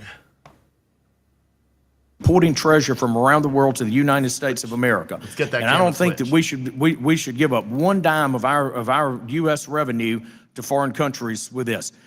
When we have a debt crisis that is looming, okay? Real quickly, can you tell me, will the guilty revenues, if your Pillar 2 is implemented, will those revenues go down here in the U.S.? Well, if the United States implements the guilty tax, which would involve... As a function of Pillar 2, would you see a decrease in tax revenue coming into the U.S. from that? It would be a huge increase in tax revenue okay. if we implement the guilty tax. Okay, Our tax I think that's revenue yet to be determined. Now, clearly rise. One final thing, Madam Secretary. You know, Americans really, over the years of all of the alphabet agencies up here, they tend to fear the letters IRS more than most. And one of the things that we find disturbing is that the IRS has been buying up a tremendous amount of ammunition and firearms over the years. Two things. Number one, can you provide a report to this body that will explain why the IRS has purchased so much 9mm ammunition, and will you commit to not buying a single bullet or a single gun in that agency until you get your customer service right? Look, there... Yes or no?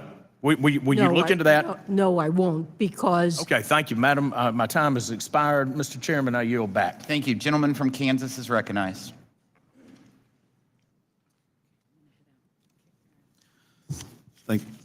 Thank you, Mr. Chairman, and thank you, Madam Secretary.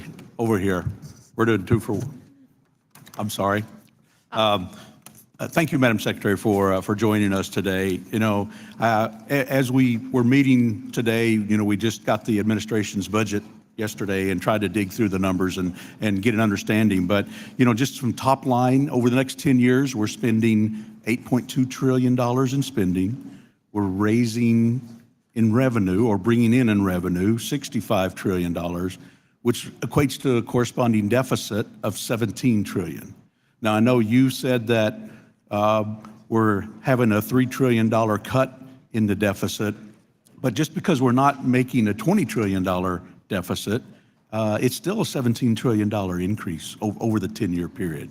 And we talked earlier a little bit about the 15% increase in the department after already getting the $80 billion last year, and with us being in debt, and actually next year, over 1 out of $4 that is being spent in the 2024 suggested budget is borrowed. It's almost 1 out of $3 is borrowed, 30% of the spending next year.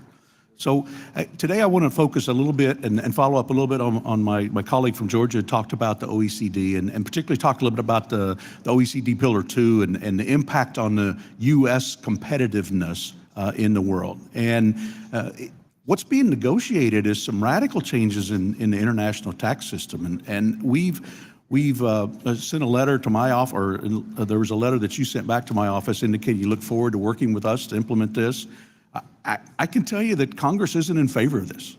As several of us have mentioned, we have very main concerns, and Congress doesn't want to implement something that will make America weaker and less competitive.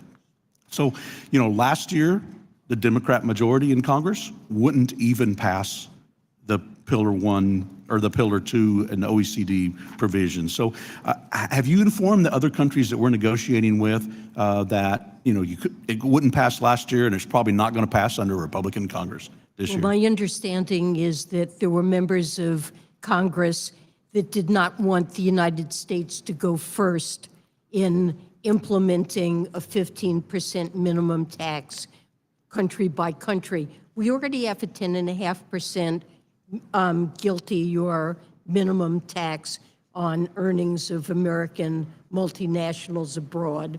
And now the European Union has adopted it, and other countries are moving forward. Japan, the United Kingdom, Singapore, many countries are going forward with this. So the issue of our going first and will others follow no longer exists. And it's critically important for us to It does change, though, if we, before I run out of time, if the proposal is to raise our GILTI to 21%, when everybody else is doing 15% is all that they have to do, I mean, that's going to make American businesses less competitive. Well, no, And it's at not. the meantime, with the under-tax provisions, it's going to actually allow other countries to still race to the bottom through this process. That isn't right, because right now we have a 15% tax and no other country has any tax whatsoever. So there's a 15% gap. Now they're all going to have a 15% gap, and we're proposing that we go to 21, which is a much smaller gap of 6%. We're a competitive, attractive place to do business, and having a lower tax rate on the earnings of American companies abroad than they would pay at home is an incentive to shift jobs out of the United States abroad. And we're more competitive, and we're narrowing that gap, which makes it more attractive to invest in the United States. It really is. And disadvantage.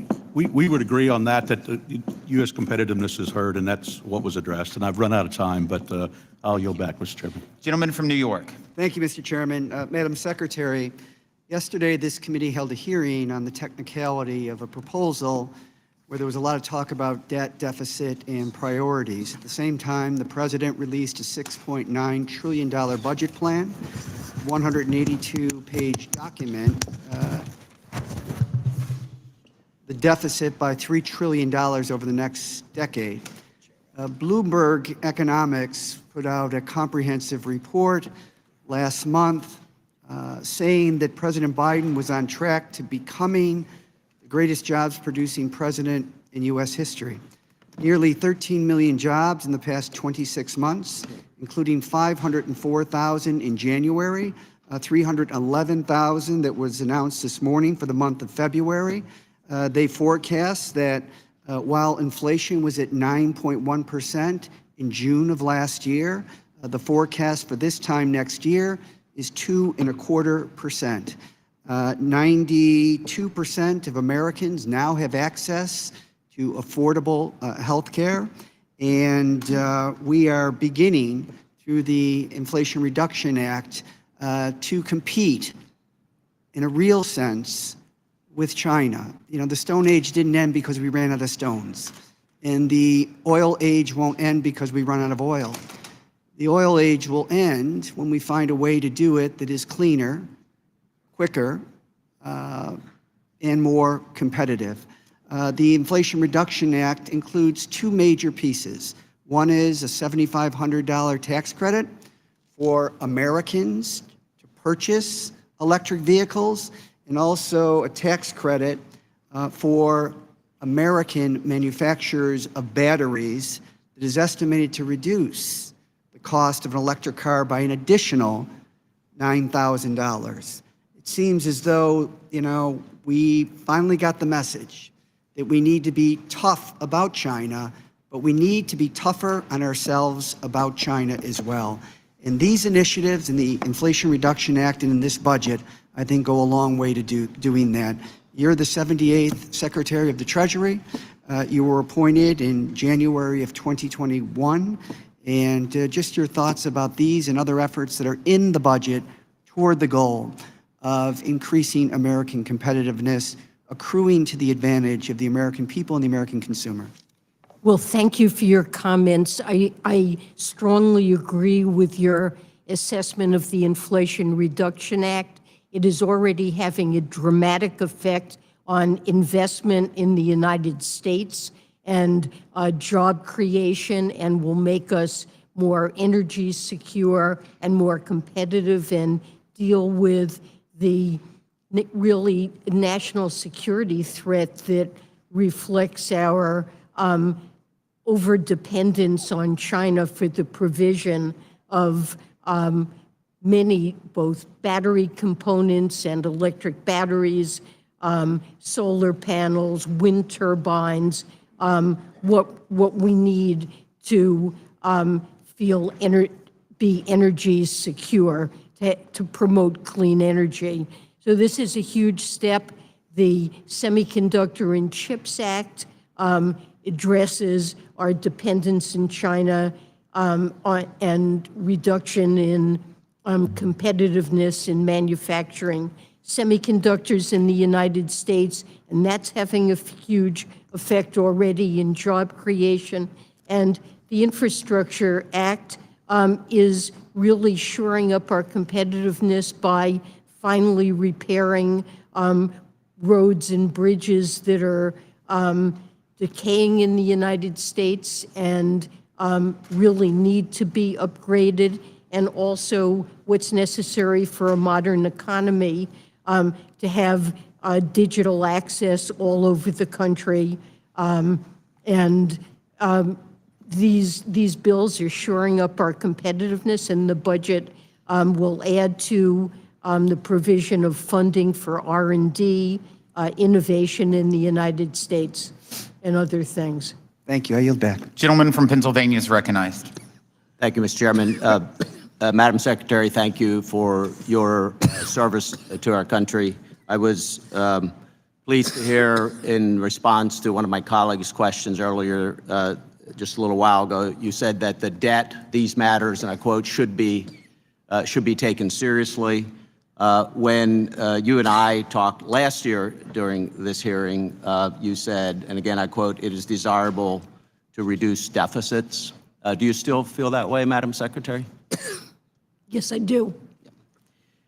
The chart I have here, and I don't know if you can see it, hopefully you can catch it, but this is the next 10 years and compares the 2023 proposal by the President, budget proposal, and 2024. I have directly from the budget these sheets. And what it shows is that this proposal, 2024 compared to 2023, increases deficits further year over year. And the orange on here is your new proposal compared to what you were proposing last year. You see some significant difference in the early years, but it never is reduced over the proposals from last year. And on your totals on this sheet, you're proposing over the next 10 years today, $17 trillion in additional deficits and debt, as opposed to 12 months ago, you were proposing $14 trillion total in deficits and debt. So my question is today, why are you proposing $3 trillion higher deficits than you proposed last year? Well, excuse me, the budget contains a table S2, that shows the effect of the budget proposals on projected deficits, and that illustrates. Do you disagree with my characterization? I do disagree, because what this table shows is that the President's proposals result in additional deficit reduction relative to the 2023 baseline of close to $3 trillion. Could you point out which year there are? I can barely see your could you, chart, but I can Could you look at your sheet and tell me which year there are lower deficits than what you had proposed last year? Well, for example, starting in 2025, the projected deficits in the baseline were 6.7%, and in the President's proposal. That was not your baseline last year. That is CBO's baseline, which is far higher than what you were projecting last year. So essentially, you're saying our policies created higher deficits than you had projected last year, and now we're going to take credit for reducing those higher deficits by $3 million. Am I right on that? Or $3 trillion? Relative to where we were before this budget was issued and the deficits that we would have seen, this budget projects Nobody trillion less. outside of the Beltway will look at your proposal compared to the proposals last year. We'll look at your proposal compared to what has actually happened. We'll look at a chart like this, which is taken directly from your numbers, and say that we're reducing the deficit. And it's a shame because we both agree that long term, we're on a wrong fiscal trajectory. We must do something about it. And this budget does nothing. In fact, it adds to the deficits and debts that we've been experiencing. So again, no one else would believe that we're reducing the deficits with your budget. Thank you. Recognize the gentle lady from West Virginia. Thank you, Chairman Smith and Ranking Member Neal, and thank you, Secretary Yellen. I hope you take that cough drop. It's from me. Thank you. Thank you very In your much. fiscal year 2022 revenue proposals, you recommended that Congress lower the 1099K threshold from the time-tested standard of $20,000 to just $600 with no transaction minimum in order to, and I quote, close the tax gap. Congressional Democrats heeded your request and included the provision without any debate or consideration. President Biden signed it into law, and he touts the accomplishments of that bill to this day. In December of last year, your IRS delayed the implementation of the provision that you recommended for a full year. The IRS cited the difficulty in administering the program as just one reason for this delay.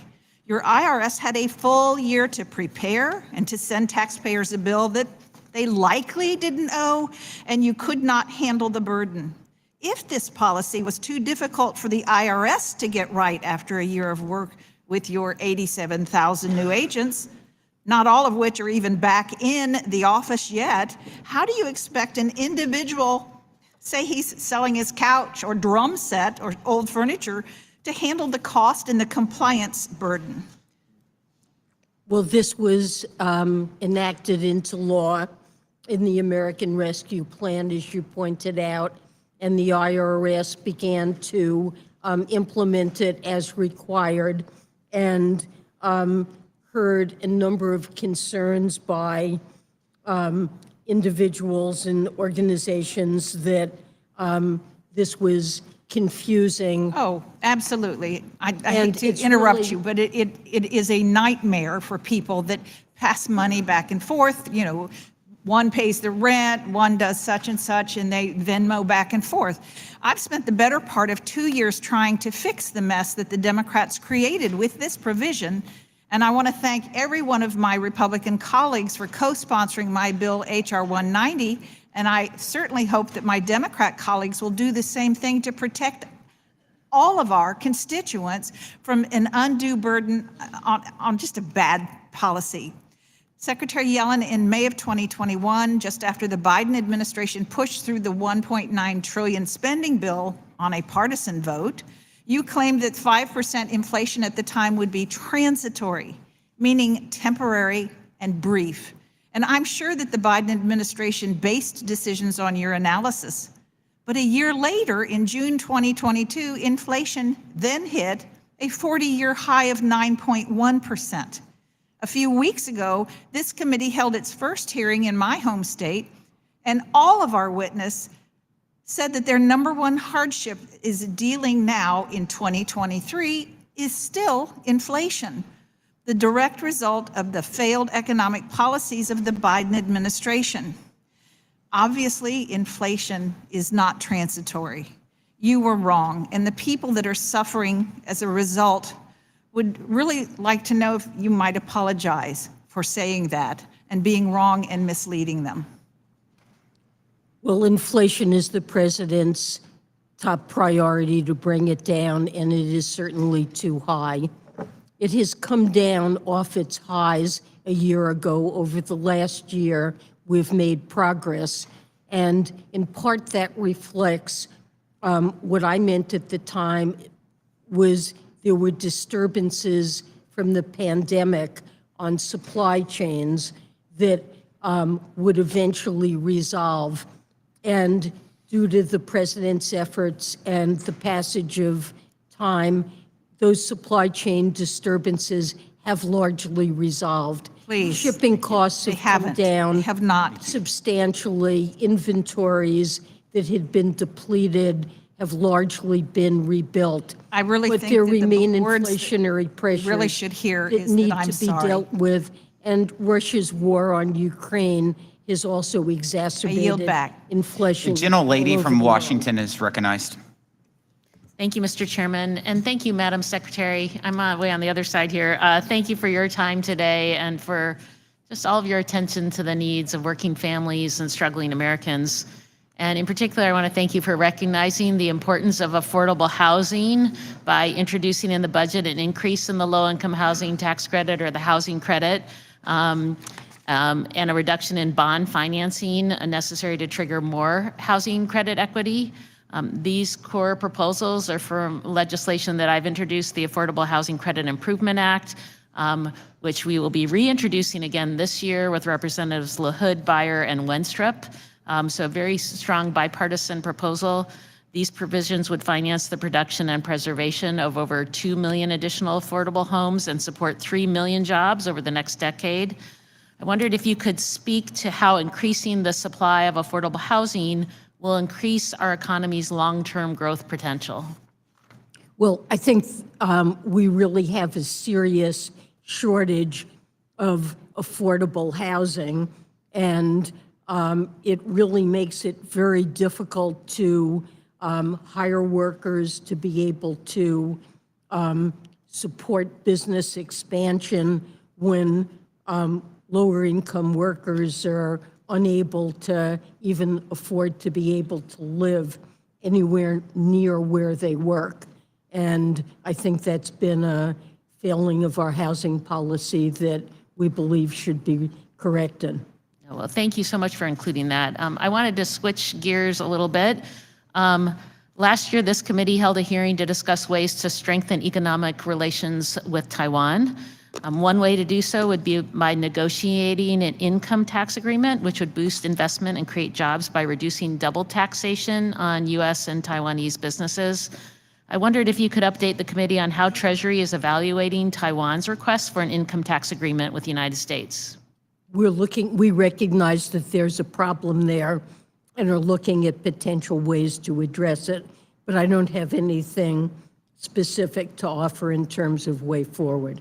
Well, we look forward to and hope you'll continue to consult with Congress on that, since that's clearly a very important issue. And then lastly, during yesterday's markup of the Republicans' debt prioritization bill, I asked the majority staff a technical question that they couldn't answer regarding the logistical possibility of debt prioritization. And so I just wanted to ask you, Madam Secretary, is it feasible for Treasury's payment systems to prioritize payments to bondholders over debt? I think that we should not think that prioritization is a solution to the debt ceiling issue. Prioritization is simply not paying all of the government's bills when they come due. That is something we have never done since 1789, and that really is just default by another name. So what's critical is that we maintain our commitment to pay the government's bills, all the government's bills, when they come due. And if we don't do that and think that there's some shortcut around it that will avoid economic chaos, we're kidding ourselves, because not paying the government's bills will produce economic and financial collapse. And I would say that Fitch has already made clear in comments that they issued that a failure to pay all of the government bills would potentially prompt a downgrade of our debt. Thank you, Madam Secretary. I appreciate that. I yield back, Mr. Chairman. Gentleman from Oklahoma is recognized. Madam Secretary, over here. Madam Secretary, I really appreciate you being here today. Madam Secretary, with all due respect, and we've talked about this both times you've been here, your go-along OECD negotiations have been a failure. Your Democrat majority House Senate president did not adopt these rules last year. here we are, and there's no way in the world that Republicans are going to adopt this. I don't know how you think that circumventing Congress would be a way to do this. I think you would acknowledge that both of our jobs is to protect the U.S. worker, the U.S. taxpayer, and the U.S. fisc. But you're making it much harder by not allowing us to be a part of this process as we're supposed to do here on Ways and Means. And there's no reason that we should expect that China is going to play nicely with these rules. I mean, they're kicking out Western auditors right now, and we're thinking that we're going to know exactly what their state-owned, state-regulated enterprises are going to participate and be transparent. I mean, trust me, we would like to know their transparency, but we simply do not. How does this ability to, this is a rhetorical question, but I guess we're trying to figure out, because we don't know, how in your OECD negotiations you plan on holding them accountable. You know, Madam Secretary, the American people need to know this. I mean, we're transferring and redoing our entire international tax system, your words, not mine, to stop the race to the bottom. And we have asked repeatedly, myself, Kevin Brady, others, I'd like to once again submit another letter for the record requesting Without information. objection. Thank you. Madam Secretary, what are you doing to prevent China from cheating? Madam Secretary, when are you going to release the analysis of the impact of Pillar 1 and Pillar 2 tax frameworks on the U.S. fisc? And do you have the revenue modeling data? Or are you just not sharing it? Or do you not have the data at all? And I'll give you the remaining 1 minute and 34 seconds to respond to all those questions. We've presented in the budget estimates of the impact of Pillar 2, which we urge adoption of by Congress. Other countries are adopting Pillar 2. The European Union has already adopted it and put it into effect. And this is a huge positive for the United States. Of course, it's up to Congress to decide if we should come into compliance with Pillar 2 or not. But we're the only country in the world that imposes any tax at all on the foreign earnings of domestic corporations. No other country does that. And what the OECD agreement does is 137 countries agreed that they will start to do what we already do. And they have agreed to impose a higher tax rate than we currently, Madam Secretary, if you have all that, with all due respect, how is that bad for the competitiveness? Madam Secretary, I agree. You know that sounds all great, but we've asked time and time again for you to give us this information for the last 2 years when we were not even in the majority. We have consulted regularly with this committee. Excuse me? We have consulted regularly with this committee. You've not responded with the information we've requested. Madam Secretary, in the remaining 7 seconds, answer the question how we're going to hold China accountable. We can't even keep balloons from flying across the United States. How are we going to hold them accountable to the OECD framework? If China's not accountable, we will tax the income of Chinese companies operating in the United States. And the same is true for all other countries that adopt Pillar 2 and its associated under tax payments rule. That's the strong enforcement mechanism that's built into this agreement, that a country that is non-compliant and decides they wish to be a tax haven, that other countries have the ability to punish that by taxing those firms themselves. You're assuming a fair playing field. I yield back. Thank you. The gentleman from North Carolina is recognized. Thank you, Mr. Chairman. Thank you, Madam Secretary, for coming.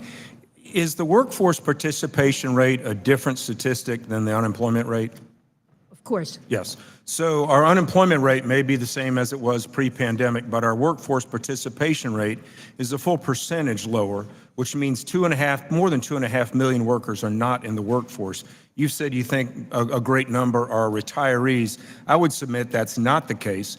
We right now, because Biden's continuation of the public health emergency continues with 18 million people on Medicaid who do not qualify for benefits and therefore not going into the workforce. Second is that retirees that left, our stock market has crashed, inflation has gone through the roof, so I don't see those people staying at home. So it is disingenuous to say that we're in the same situation as we were pre-pandemic. We've been paying people and enticing them not to come back to work. Second point, the Inflation Reduction Act passed without a single Republican vote. It was done behind doors, a very partisan piece of legislation. Fortunately, Senators Thune and Sinema dropped an amendment which passed 57-43. The Thune amendment fixed a provision that said that small and medium-sized businesses, which are in my district, could be subject to the book's, it fixed this. If not, they would have been subject to the book's minimum tax administrative and financial burdens. I think that the congressional intent was very clear. I think this administration has done everything it can to run around congressional intent. I ask unanimous consent to insert into the text the amendment, debate, and the final vote tally for the record, Mr. Chairman. Without objection, so ordered. Secretary Yellen, as you remember, there was a bipartisan amendments to clarify this in small business. Do you agree it was the intent of Congress in the Thune Amendment was to maintain the current law aggregation rules? Yes or no? I want to make sure I understand. You're talking about the corporate alternative minimum tax? Would stay in its current state. So it only applies to corporations with financial statement or book income in excess of $1 billion. All right, thank you. On another topic, I've heard from many small business in my district. I have a very research and development strong district and state in North Carolina, very concerned about the lapsed R&D expensing loss. This is a major problem for new startups when they're trying to develop new cures and new drugs. This is supported in the House and the Senate by Democrats and Republicans. But as far as I can tell, the R&D expensing was omitted from the budget. Will you commit to helping us get Section 174, the R&D expensing, across the finish line so that these companies will not be hurt? Well, we are in favor of support of R&D. Currently, the FDII, which is part of the taxation system for firms with derived intangible income. So it's really hurt our young businesses that are trying to start out. That and working with Congress to put something more effective. I appreciate that because it hurts small businesses that are trying to put new molecules, new cures when they have no income coming in. Lastly, can you explain to me what the rationale is of taxing unrealized gains? We are taxing something that someone has not even realized yet, when in the future that number could actually be a loss. And so we're going to go after them for a potential. It's like putting somebody in jail for a potential murder that they might do. So what is the rationale? We have a situation where hardworking teachers and firefighters are paying a higher share of their income in taxation than billionaires who derive most of their income from unrealized capital gains. Well, they have to realize them to gain income. Well, we're suggesting a tax on individuals earning more than $100 million that would essentially be a prepayment of taxes that are due upon death. So we want to get the money in now so we can spend it now so there'll be even further deficit in the future. I think it's entirely fair that extremely wealthy people should I'm not, be taxed. thank you. I've used up my time, but I'm not talking about the wealth of the person. I'm talking about the actual theory of attacking somebody before they've actually gained their money. And again, it's like putting somebody in prison before they've done the murder. So we want to thank you the for that, gentleman. Mr. Chairman. I'll yield back. The gentle lady from California is recognized. Secretary Yellen, I thank you for being here. Last year, during our fiscal year 2023 hearing, I asked you what Treasury was doing to address the unacceptable fact that low-income EITC filers were getting audited 4.5 times more frequently than all other taxpayers earning under $500,000. You answered this. You said the resources available to the IRS have been simply gutted, and it does not have the capacity to enforce our tax laws as they apply to high-end evaders. It also meant that taxpayer experience was unacceptably poor with long wait times for calls and a backlog of unprocessed returns. Well, we heard you, and thanks to the Inflation Reduction Act, we put in $80 billion to the IRS to improve these functions. And we can already see the positive effect. Contrary to the massive misinformation by those on the other side of the aisle, there has been a sea change. And in fact, the Washington Post just did an article earlier this week saying the IRS embraces for the unthinkable a normal tax season. And in fact, it said the IRS's massive funding boost has begun to reach the front lines of the tax season.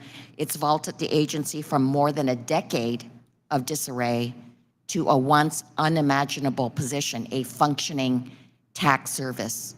The IRS is answering 90% of its phone calls, has squashed its backlog of overdue returns, introduced new online taxpayer tools to keep pace with private software companies, and processed 99.7% of returns filed this tax season. And not only that, tax professionals are saying that now the agency will be able to keep up with phone calls and written correspondence, and most importantly, disperse refunds in a timely manner. So and also, I just have to say, phone calls are getting answered with an average wait time of 7 minutes only. And also, of the $850 million spent by the IRS, more than half of the funds have gone directly to taxpayer services. Yes. I also want to address an issue from earlier, which is the IRS does have a law enforcement team that they use for extremely serious cases on noncompliance. Earlier, the gentleman from Georgia demanded there be no additional ammunition purchases. But actually, these law enforcement officials need ammunition to even qualify for their job. This demand from the gentleman from Georgia would actually put law enforcement officials in harm's way and is actually anti-police. So can you address both issues about the increased functioning of the IRS and this law enforcement issue? Well, I agree with what you said on both scores, and I appreciate the description you gave of all of the ways in which taxpayer service has improved since the IRA provided this funding. It's a high priority, and there will be more to come. And there will also be a focus on hiring skilled tax attorneys and accountants who will be able to audit the returns of high-income and wealthy taxpayers, complex partnerships, corporations, where we know there's very substantial underreporting of income, and there will be an increased payoff to that over time, and that will be another important focus that you will see play out in terms of a reduction in the tax gap over time. With respect to the officers and the bullets, it's true there is a small cadre of essentially, they're trained as law enforcement officers, individuals who do carry weapons to deal with very... Gentlelady's time has expired. Thank you. Gentleman from Tennessee is recognized. Thank you, Mr. Chairman. Thank you, Madam Secretary, for appearing today. I want to go back and talk about the Inflation Reduction Act and follow up on Congressman Adrian Smith's questions and maybe Congressman Drew Ferguson. When we've been asked you about the number of audits, specifically of those taxpayers making less than $400,000, your reply has been something to the effect that it won't increase compared to historical levels.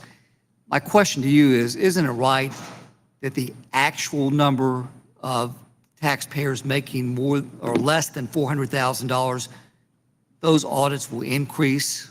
Isn't that right? Well, the actual number? I don't have that information, but if the size of that population goes up and you maintain a constant audit rate, the number would probably rise. Fair enough. And that's as a result of the passage of the Inflation Reduction Act, correct? Well, I'm not sure what you mean by that. I mean, we voted, I voted against the creation of the Inflation Reduction Act, which increases the number of audits. We've established more than 400, those taxpayers more than $400,000. I asked you about the number not at historical levels, the actual number of taxpayers making less than $400,000.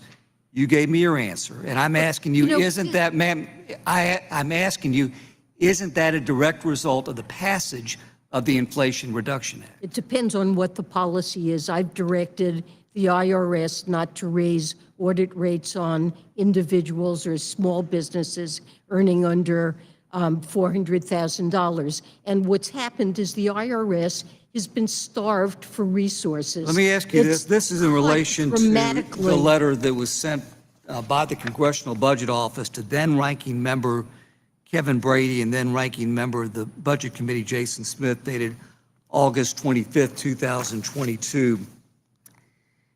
How will taxpayers with incomes less than $400,000 be affected by the act? And I realize you don't have the letter in front of you. The act will affect taxpayers with incomes less than $400,000 in several ways. Activities other than audits, such as collections and automated screening and document matching, are not constrained by the Secretary's directive, and under the 2022 Reconciliation Act, the amounts they generate will be greater for taxpayers with all amounts of income, CBO projects. My question to you is, you don't have any reason to doubt what CBO cites in this letter, do you? Look, we want taxpayers to be able to pay and to pay the amounts that are due. And presumably improvements in technology may raise compliance in ways that are not directly related to the fraction of individuals that are audited. And the failure Automatic of screening and an document matching for those agency- taxpayers under $400,000 will be increased. You don't disagree with the CBO report, do you? I haven't read it in detail, but Fair enough. I'll submit this for the record. You know, My we have time a is- $7 trillion tax gap, and the IRS really needs to close that because it undermines the fairness and effectiveness of our tax system, not to have a system that collects taxes that are owed and due. The gentleman from Pennsylvania is recognized. Thank you, Madam Secretary, for being here and for your time today. We appreciate it. I want to address a separation of powers issue and concerns with the IRA.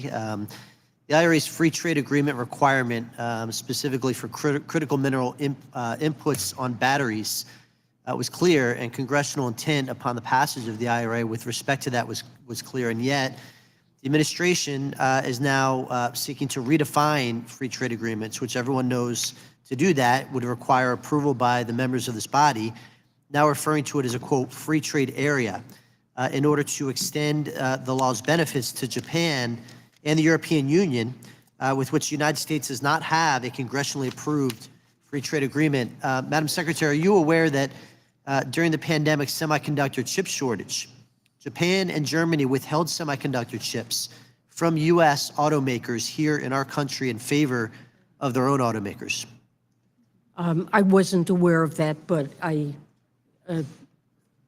Are you also aware that the United States accepts Japanese vehicle certification on imports from Japanese autos into our country? However, Japan does not reciprocate. I'm not aware. I'm not aware of Japan, in fact, Madam Secretary, Japan's rules intentionally do not conform to U.S. car regulations. U.S. car manufacturers must navigate a very complex environment when exporting to Japan. These are non-tariff barriers that disadvantage autos made here in the United States. Next question, are you aware that just this week, the U.S. ambassador to the World Trade Organization stated that Japan must take bold steps to lower trade barriers related to autos and agricultural products? So, look, with respect to the IRA in Japan, Japan does process and extract critical minerals that are used by American car makers.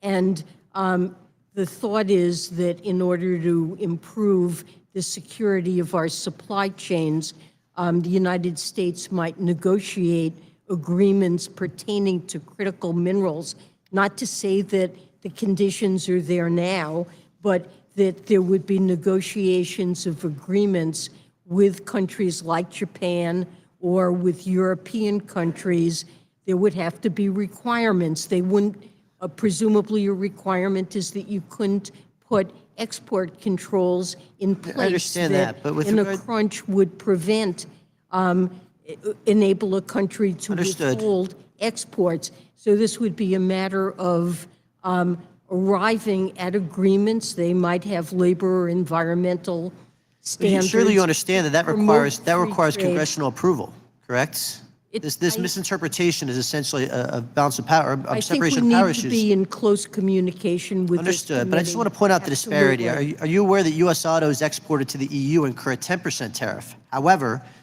the United States only imposes a 2.5% tariff on European auto imports. This may all be true, but what we're talking about are critical minerals and attempting to meet the objective of Congress in passing this legislation. My time is about to expire. Last question. To improve supply chains. Last question. Are you also aware, this is to my point, that China is the biggest supplier of battery technology and production to both Japan and EU, the countries I'm referencing? We're trying to reduce our dependence on China with this legislation. My time has expired. I yield back. The gentlelady from Wisconsin is recognized.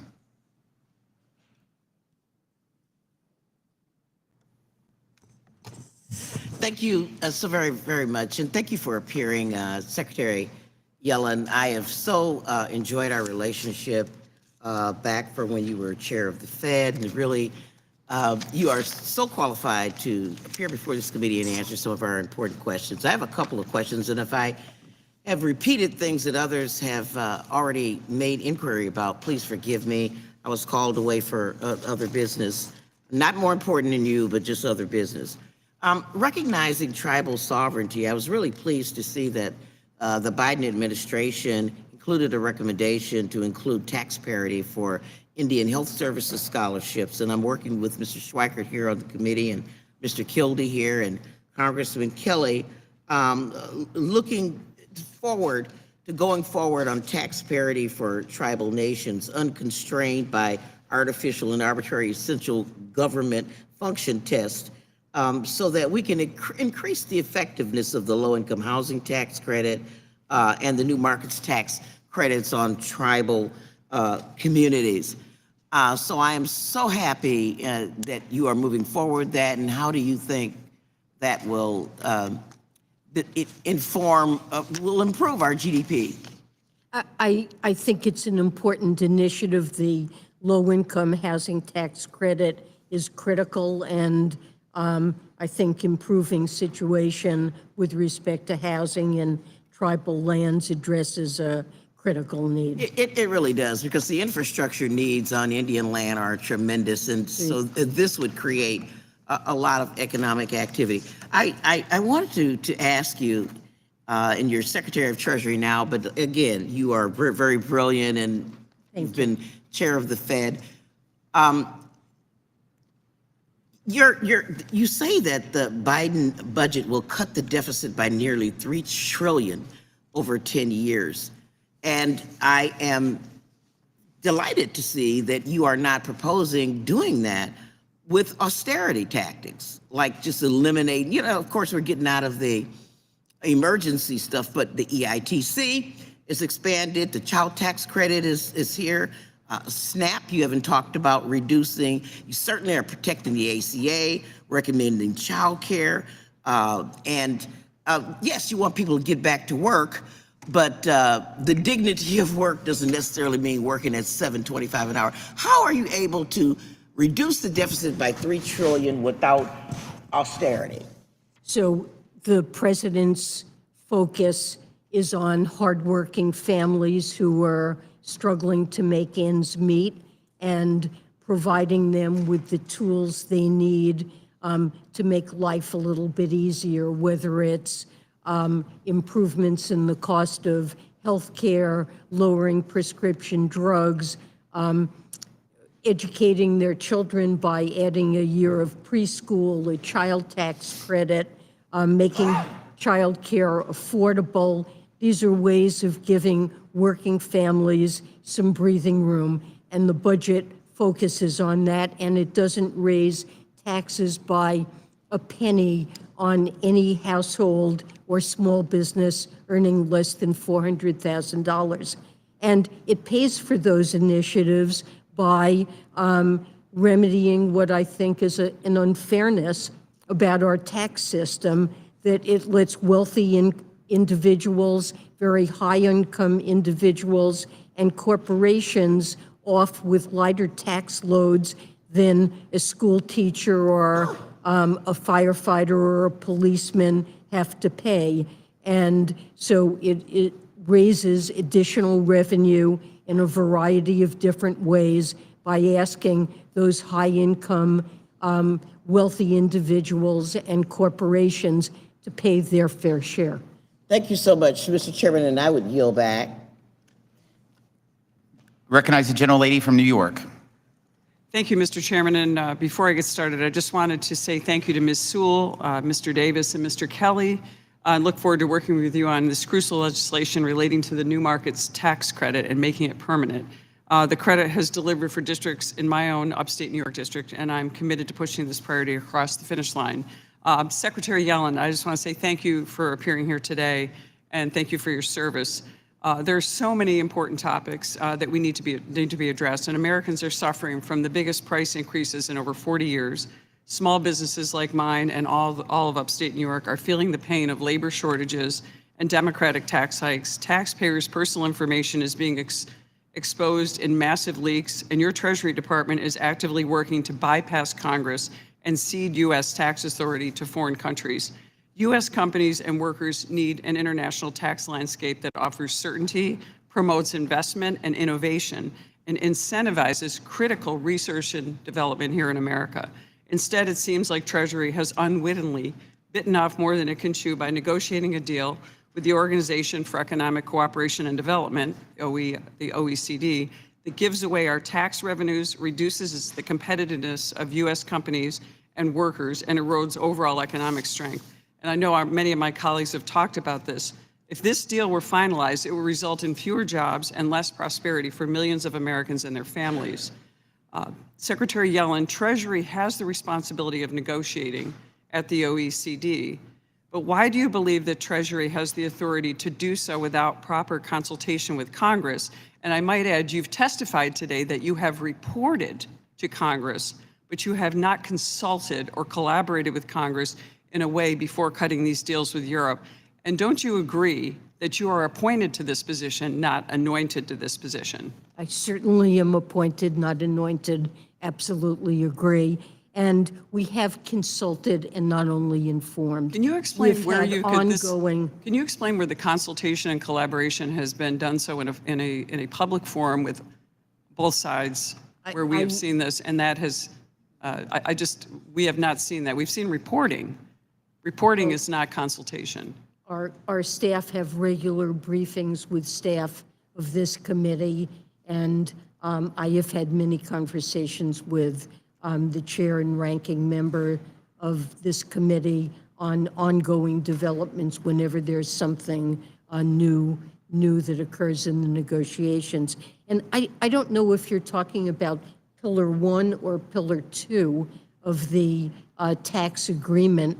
Pillar 2 is certainly something that cedes no taxing rights, is an international agreement by which other countries have If I may reclaim my time, you have allowed other countries to tax our own countries and not, you stood up, again, under the GILTI tax and also the book minimum tax, we got these, and then you didn't fight for a fair treatment of these and these negotiations. So why didn't you protect these taxes, and why are other foreign entities and countries in the agreement allowed to now tax our U.S.-based countries?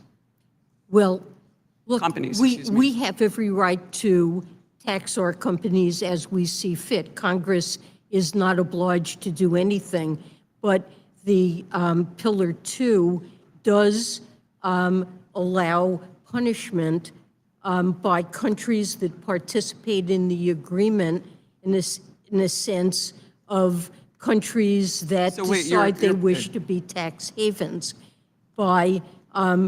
They may undertake, and this is one of their taxing rights, to impose additional So let me reclaim my time. You're on admitting that. firms that Gentle operate in ladies, their You're time is admitting expired. that we have given our priorities up to foreign We haven't countries. given The any- gentle lady's time is We haven't expired. given anything up. The gentleman from Minnesota is recognized. Thank you very much, Mr. Chair, and thank you, Secretary, for being here today. And I want to talk a little bit. I know we talk a lot about big things in D.C., but we don't always talk about what's happening in real America. And most of the work in my district is done by small businesses, family farms, small manufacturers, and they and I are very concerned that the taxes in the president's budget will hurt them. It will affect them. No matter what we say, it's going to affect them. And they were already faced with increased costs, fuel for farmers, input costs due to inflation in the economy right now. And the president's budget includes more than $300 billion in new taxes on non-corporate taxpayers. Secretary, why does the president believe that now, as we are just emerging from the economic destruction of COVID, we should increase taxes on small family-owned businesses? The president's budget doesn't contain a penny of new taxes on any individual earning under $400,000 or small business earning under $400,000. So the taxes that are raised are all on high income, especially very high income individuals, and on corporations that are not small businesses, and that benefit from many tax preferences and lower tax rates. In some cases, income isn't taxed at all, and it results in a situation where many of your constituents who are concerned about rising costs and healthcare costs and the cost of education and are burdened by such costs, it results in a situation where they're paying higher tax rates, a higher fraction of their income than a billionaire who earns most of their income. I reclaim my time. And Secretary, with all due respect, I mean, we are facing limits, and so I just wanted to, because I think we disagree on that. And I think that we're reading things differently and understanding what's in the proposal. And I think that's why the chair earlier asked for the legislative copy, the legislative language of it, because, and I'm reading the Green Book. I'm sorry, the Green Book contains I'm looking as at much description Ma'am, as I'm you looking could. at it, Secretary, I'm looking at it right now, but I think that's so that we are looking at the same thing, because we have a much different understanding of how the taxes are going to affect those people in my district.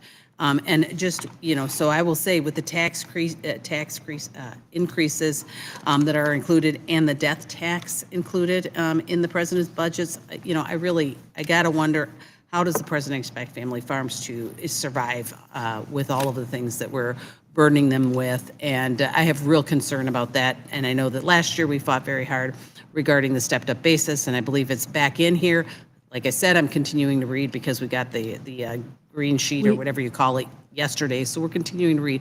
But if we have your assurance that these people are not going to pay any more taxes, are not going to see those death taxes, but I have real concerns. And with that, I yield back. My time is up.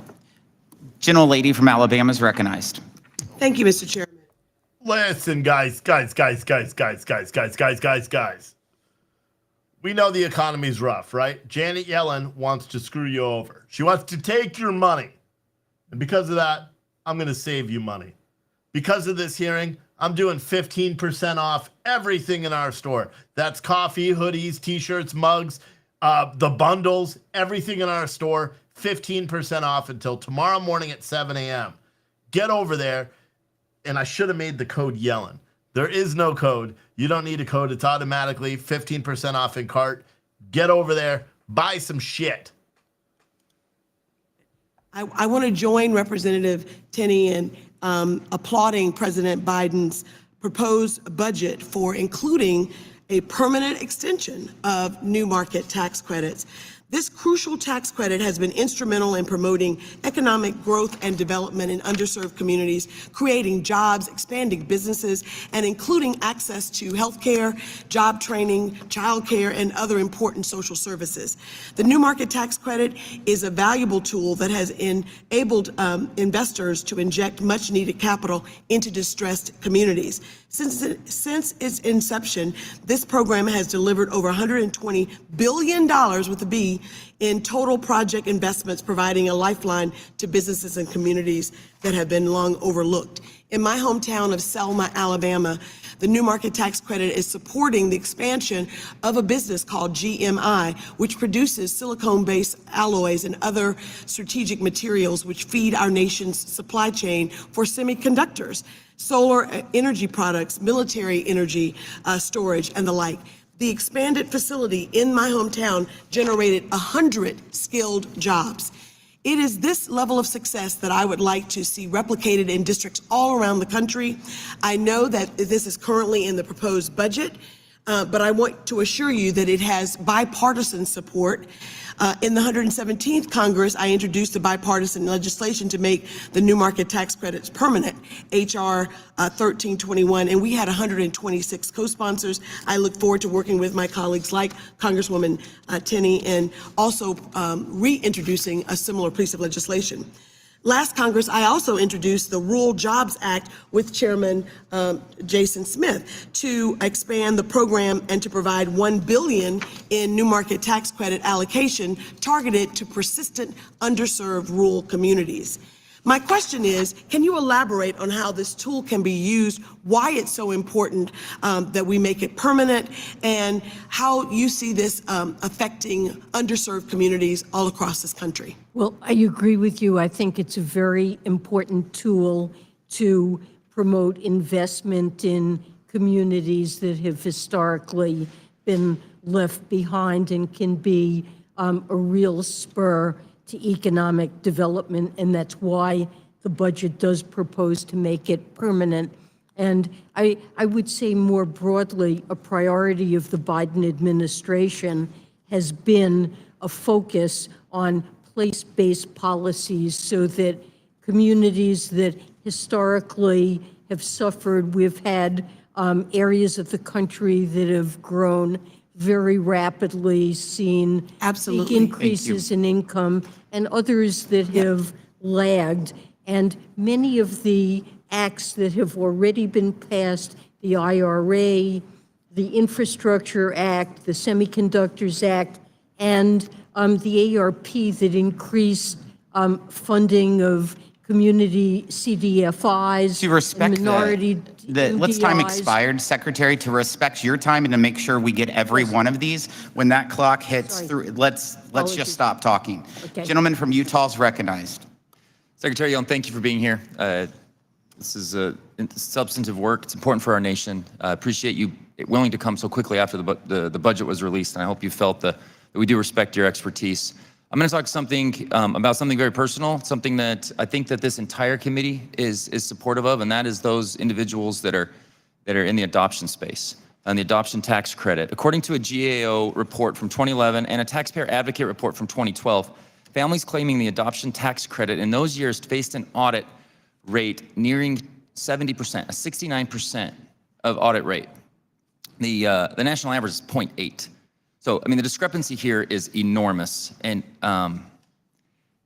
it's concerning. So, this is a specific example of what we want to talk about, because a lot gets said here in the concept of audits.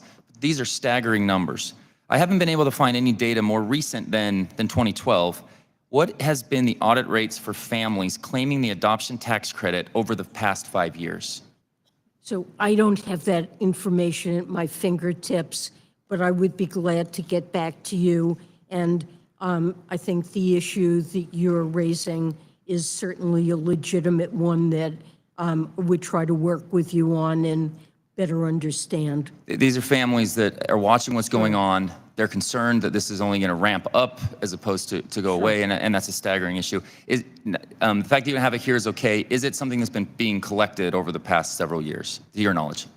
I honestly, I need to look into that. I I just am not certain. I assume that that data is available, but I need to joined check this into committee- it, and we'll get back to you. Thank you, Mr. Secretary. I joined this committee with real legislation that should be hugely bipartisan to help address this and other issues with our folks that are out there adopting foster care and from infancy. And I mentioned that this is very important for us.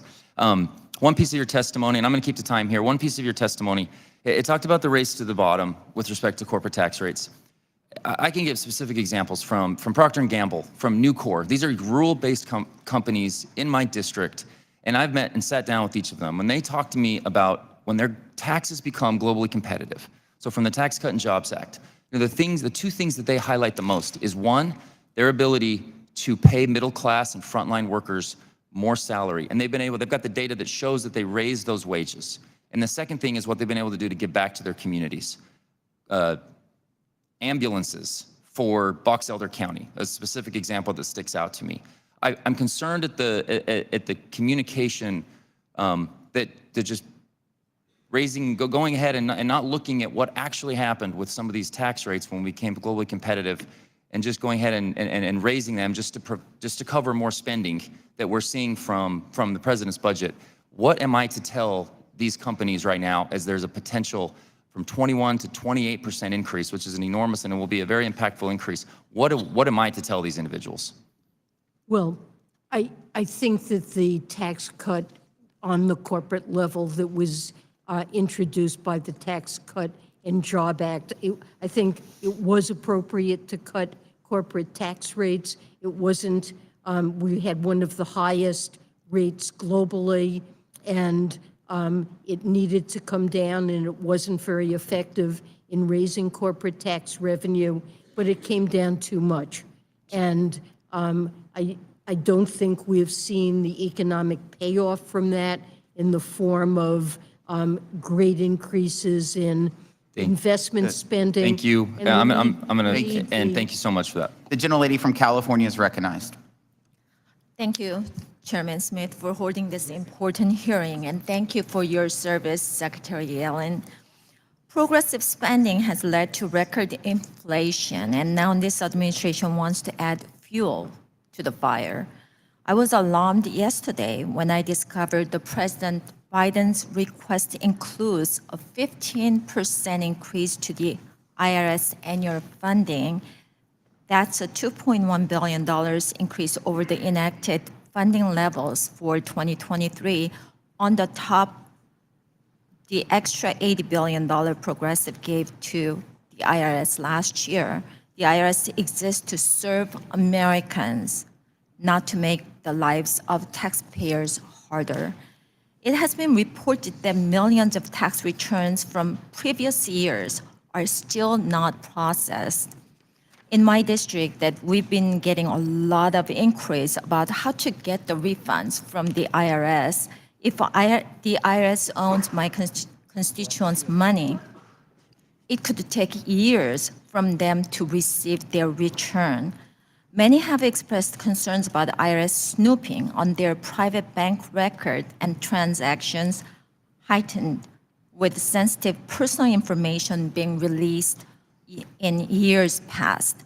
You claim that you are not going after lower and middle class Americans.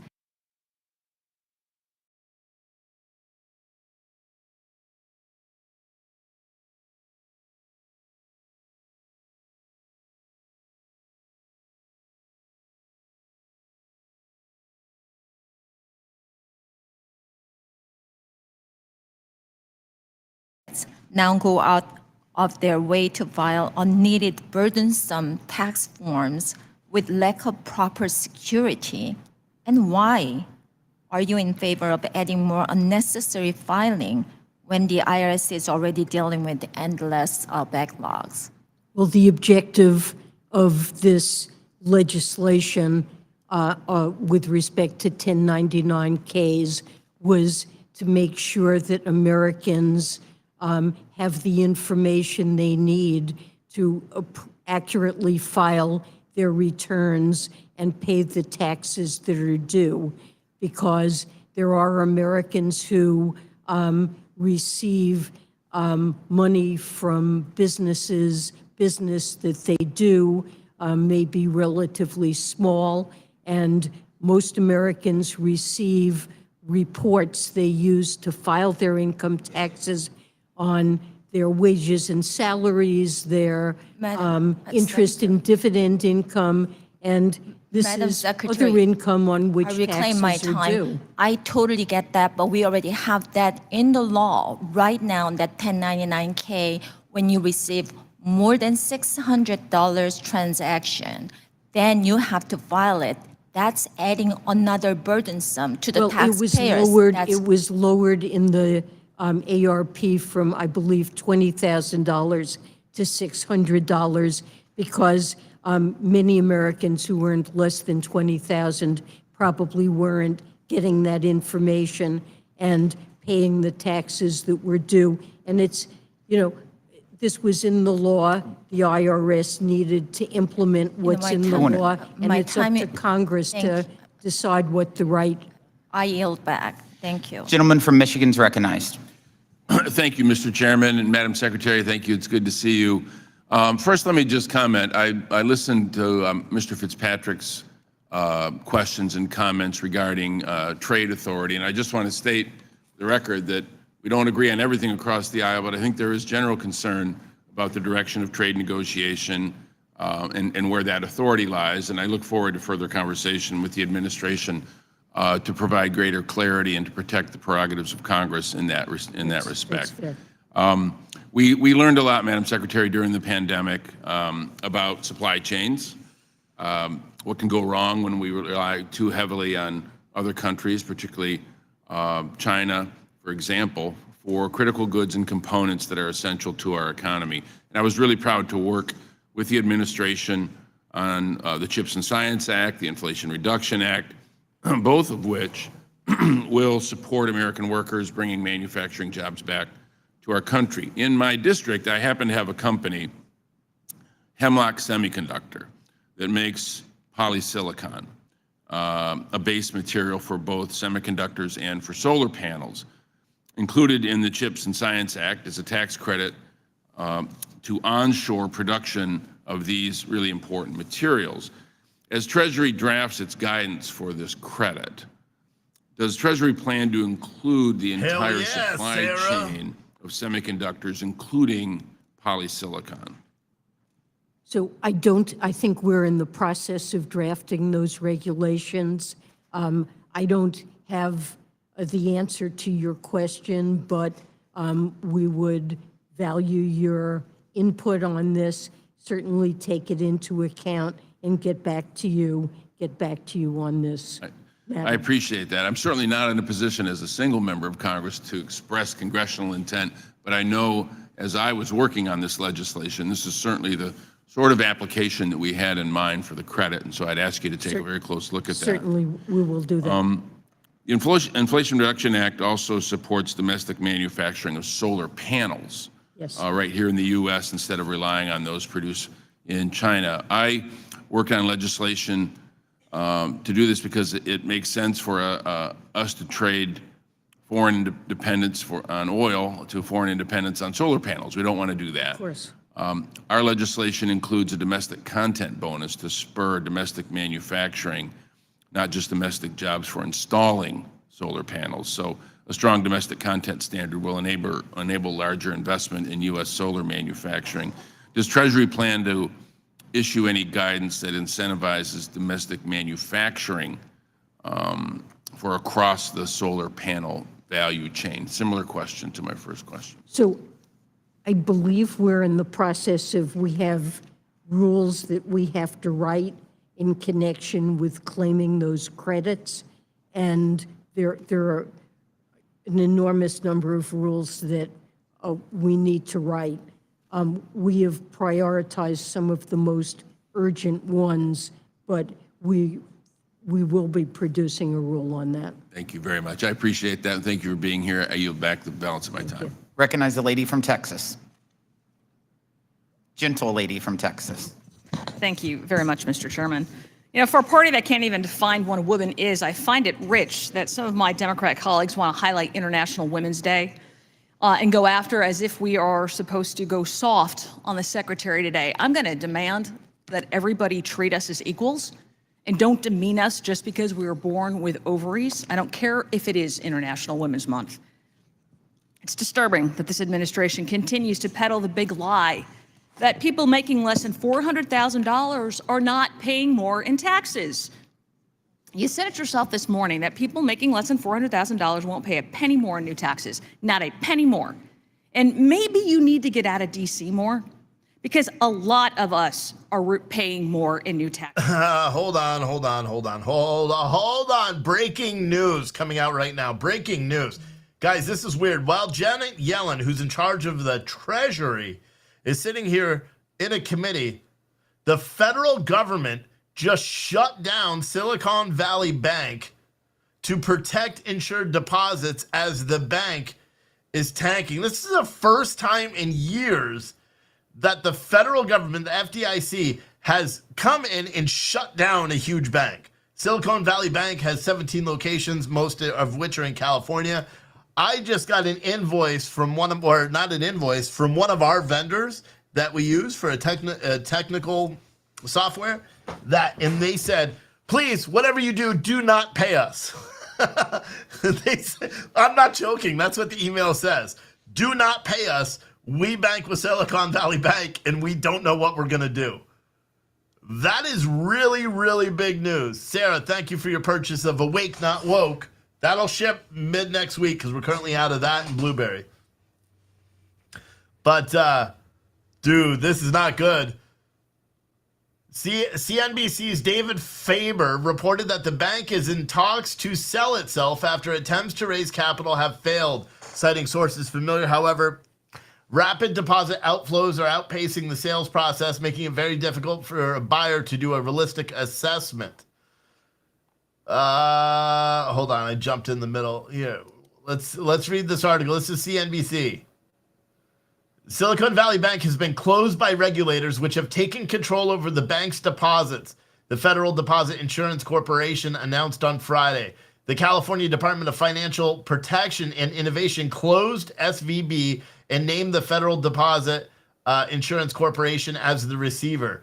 The FDIC has created the Deposit Insurance National Bank of Santa Clara, which now holds the insured deposits from SVB. Now remember, this is big. Big tech, there's a lot of people in big tech that are going to be losing their asses.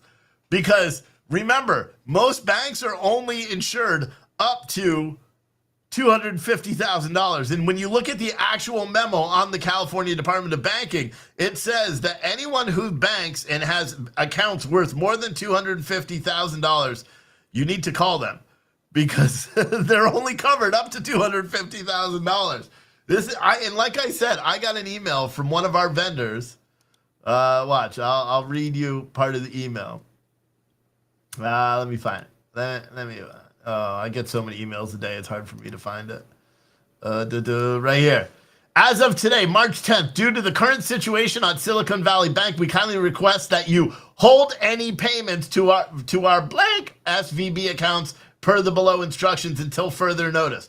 We apologize for any inconvenience this may cause you. However, we feel this precautionary measure is necessary due to the current situation at SVB. And it says, for payment by bank, please hold any pending payments. We will provide you with our new bank account and verification details as soon as possible. So big tech companies across America that bank with this company have all fucking lost all their money. Oh my goodness. As Janet Yellen is sitting there testifying, and none of these people probably know, none of these politicians probably know. Holy cow. Someone said, when's the last time your bank? No, when's the last time your vendor?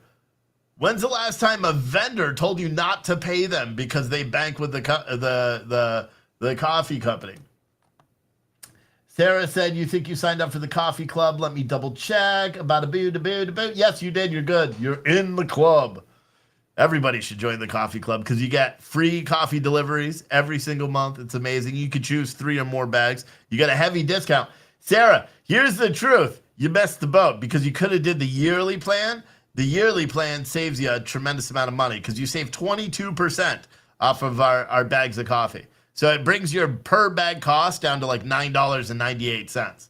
I'm just saying. If you want to do that, I'll cancel this order and then you can do that one. But it saves you a lot of money. Someone said, look through Zero Hedge Twitter posts and articles today. I think the bank bailouts are coming in 2008 in the Lehman era. Yeah, this is pretty big. Let's see, what do you say, Zero Hedge? Zero Edge. Game over, FDIC shutters, yep. SVB closed by California regulator. Joe Manchin says the U.S. is overregulated. So, but I heard the Dow was up, though. I bet the Dow is going to tank now. Yeah, oh yeah, the Dow is tanking. All you guys that didn't take out all your money already. The Dow is actually, I mean, it went way down this morning. Way down. But, 6 months, it's still down 172 points. Year to date, it's down 931. 1 year, 965. 5 years, it's still up because, yeah. But very low since Biden took office. The Dow, yeah, I mean, the Dow right now is not doing too pretty. The Dow right now, is there a place where I can Dow Live?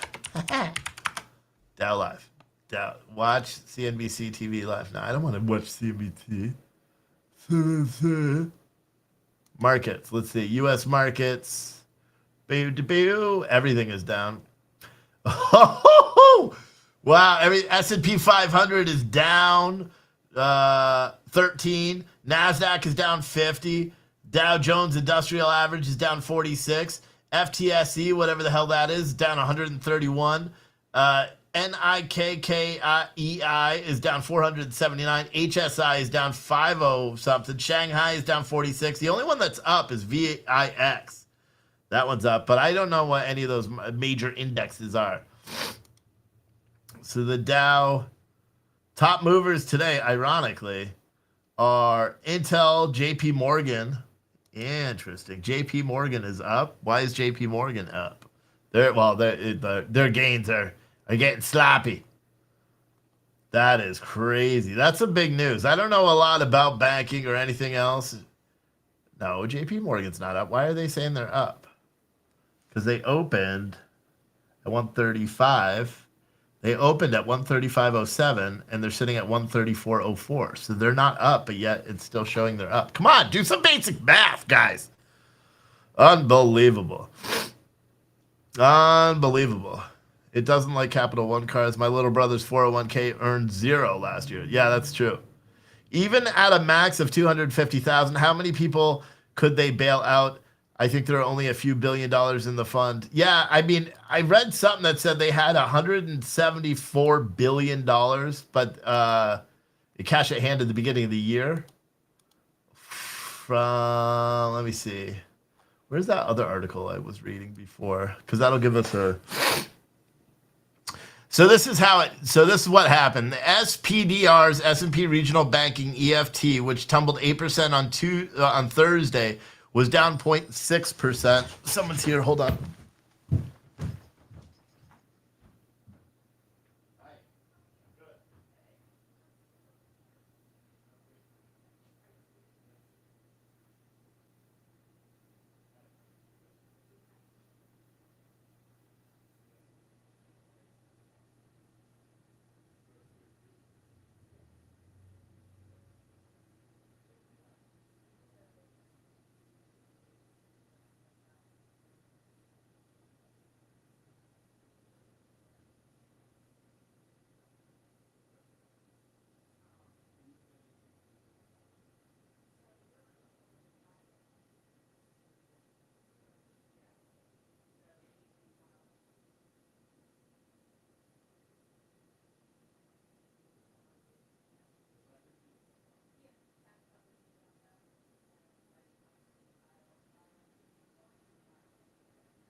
You guys, I'm putting the hearing back on. I got to do something. I'll be back in a second. 21, you said will be an issue. On May 27th, you stated that the recent inflation we were seeing at the time would be temporary. You also said that you believed interest rates would stay low. Then on October 29th of 2021, you said that monthly inflation rates would return to levels close to 2% towards the second half of the year. When referring to the Biden administration's infrastructure spending proposals, you actually said, I don't think these investments will drive up inflation at all. You even went as far as to say that these spending packages were actually anti-inflationary. Finally, on June 1st of 2022, you conceded that you were wrong about the path that inflation would take. And as we all know, we were also wrong regarding your projections of the interest rates. And as the Fed right now is signaling that more rate hikes will probably happen until inflation gets under control. Makes me wonder when we're going to get off the spending merry-go-round. But with that, I really would like to focus on just a couple things because energy is something that's very important. But perhaps the biggest failure I've seen in U.S. sanctions over the last 2 years has been the inability to stop Iranian oil exports to China. And I appreciate the administration's recent sanctionings of the companies involved in the Iranian illicit oil trade. However, I'm concerned that these efforts are insufficient. So, real quick question, and then I'm going to yield back. Would you agree our sanctions have been ineffective in stopping Iranian oil from being exported to China? My sense is that there is, I need to look into that more fully, but probably our sanctions have not been fully effective. We are constantly looking to enforce them better and to step them up in order to meet this objective. So, thank you. Thank you, Madam Secretary. Mr. Chairman, I yield back. Gentleman from Illinois is recognized.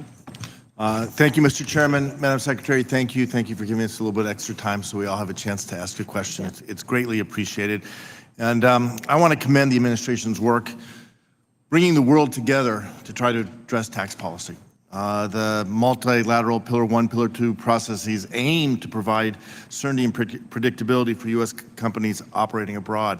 That said, I do believe we have to ensure that the U.S. remains committed to following through on these efforts, working with Congress, and protecting the competitiveness of U.S. firms to ensure that we not only are growing American companies, but we are starting new companies and inspiring other countries to come here. So I thank you on that. I want to ask a quick question on the debt ceiling. I'll go home this weekend and I will hear from all of my constituents what's going to happen, what's going to happen. Can you just remind us, I know we've talked about it, what do I say to Illinois taxpayers when they ask what's going to happen if we don't address the debt ceiling? I think we are going to be faced with economic and financial catastrophe. The United States government has always paid its bills since 1789, and not just some bills, but all bills that come due. U.S. Treasuries are the safest asset in the entire financial system, and the U.S. dollar serves as the reserve currency. If there is a thought that Congress would allow the United States to default on its payments that it has to make, that will call into question the safety of these assets and potentially lead to a financial crisis. And if we got to the day when we're not able to make our payments and somehow we have to no longer make good on our obligations to Social Security recipients and veterans and the military and to all the providers. And I apologize with limited time. And interest rates will spike. We saw that in It'll be painful. 2011. And So let me just ask a follow-up question. We were downgraded, and that was a hit to the interest rates that all Americans Right, as someone once said, if we don't learn from history, we're going to repeat it. We saw it in 2013. We talked yesterday, we had a markup on this idea of prioritization, paying some of our bills, not all of our bills. Does paying some of our bills, A, is it feasible? And even if it was, would that still result in default? It's still a default because I think most Americans would think, and most people in financial markets would feel that a country has obligations and they're looking to see if the country meet the obligations it has, not some of the obligations, but all of the obligations. Great. And my last comment is thank you. In the Inflation Reduction Act, my legislation on sustainable aviation fuel was a part of what is the greatest investment we've ever made in addressing climate change. I look forward to working with you and your department, making sure that we get that in place so that America can lead the way in sustainable aviation fuel. We're working hard on I yield that. back. Thank you. The gentleman from California is recognized. Thank you, Mr. Chairman. Thank you, Madam Secretary. It seems that right now you have policymakers trying to bring about a managed slowdown of our economy, and you have investors trying to figure out if the economy is going to have a hard landing or a soft landing. But also, it seems because the economy is so stubbornly successful right now, we're trying to figure out if the economy is going to land at all. And so that's because the American economy right now is strong for a number of factors. And consumers and firms especially in major economies, they're in good financial health. Yes. But the acceleration of our economy means that the recession may not be imminent, is what we're seeing right now. So despite some of the complaints that we're hearing, it seems that we do still have to figure out a way to slow down the economy by bringing down inflation so that we can bring down inflation. And we have to figure out, does that mean, do we raise interest rates to get inflation to that 2% target? Now, as you know, when you talk about rate adjustments and when they're made, there are long and variable lags for which and how they work. But experts are thinking that the previous interest rates that were just made, they might have been already played out. So looking forward now, where do we go? Do we accept this continued inflation, or do we have to continue to raise interest rates for a second year in a row? And if we raise those rates, what is appropriate, Madam Secretary? So, this is a matter we leave up to the best judgment of the independent Federal Reserve. Having worn that hat in a prior life, I know that the kinds of judgments you're asking me to make are very difficult ones and require tremendously careful analysis of the economy, what's playing out, and how monetary policy operates. I know that my colleagues at the Fed are engaged in these discussions every day and want to do the best they can. They're clearly committed to bringing inflation back to their 2% target. Okay, thank They you. also have a Thank you. commitment to... Thank you. I got a minute left, and it's your last minute. I'm going to make it real quick. What should our long-term goals be, Madam Secretary, when it comes to our debt? That we have a sustainable fiscal trajectory. And to me, the single best metric is real net interest burden of the debt. And that's something we've focused on carefully in this budget. Historically, it's been at or a little bit above 1%. And if you look at the budget with the deficit reduction it contains, we keep the real net interest burden as a share of GDP right around 1%. So to me, that is a sustainable budget path, and it's one I use to evaluate fiscal sustainability. Thank you, Madam Secretary. Mr. Chairman.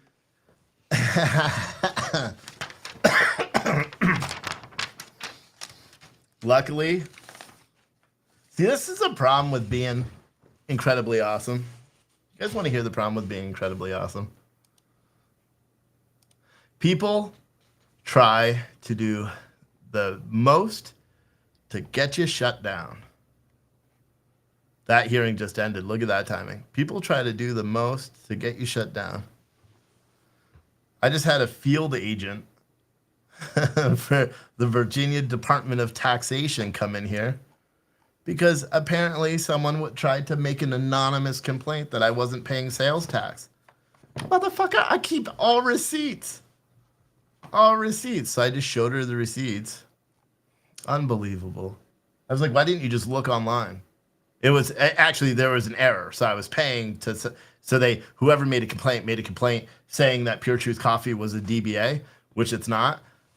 Pure Truth Coffee is its own company. Oh, yeah. But now I just found another conservative that works at the state level. So isn't that nice? Unbelievable. Dude, people are so stupid. You know, it's like I had someone the other day or yesterday that wrote reviews on 4 or 5 of my products. 4 or 5 of my products. Guess what? They wrote negative reviews. But guess what? They never made a purchase from me at all. Like, that's the funniest thing. And I have their whole address and everything. And I bet it was that guy. I bet it was that person that left negative reviews about all the products. He literally, like 4 or 5 products, left negative reviews. And then the very next day I get an walk-in field agent for the Department of Taxation. Keep receipts, guys. That's the one thing I'm doing is I pay my taxes. I do what I'm supposed to. So if you're going to try to get me shut down that way, good luck with that. I don't even believe it was anonymous. I think it was just the state trying to come get money. That's what I believe. I don't think anyone did an anonymous call. I think they had a screw up on their computer. But whatever. Yeah. Life in general. Life in general. Shit pisses me off. All right, so we were talking about Silicon Valley Bank. Let's see where the Dow is now after I took that little break to deal with that bullshit. She was very nice. She was very nice because I explained to her that something is messed up, and she's like, yeah, it seems like it is. Dow Jones is now down 126 points, so the stock market's crashing. Didn't someone just say that the stock market was going to crash within 6 weeks? Didn't they? I think they did. Anyway, guys, if you want to buy anything from our store, now's the time. We're running a 15% off sale. Someone said, I bet it was the promo code Revenge. I don't know. Because they had the wrong information. Because apparently they were looking for Pure Truth Coffee as a DBA of one of my other companies. Do you know what I'm saying? And so they didn't see any taxes on it. So they came out here to be like, hi, you're not paying your taxes. And I'm like, haha, yes, I am. It's its own LLC with its own EIN. So I provided her the EIN. She's like, okay, we'll look it up. If there's any issues, I'll let you know. I'll take care of this thing. She was very nice. She was very nice, which is good. But whatever, man. It's just my life. It's just always something. Mima said that was me.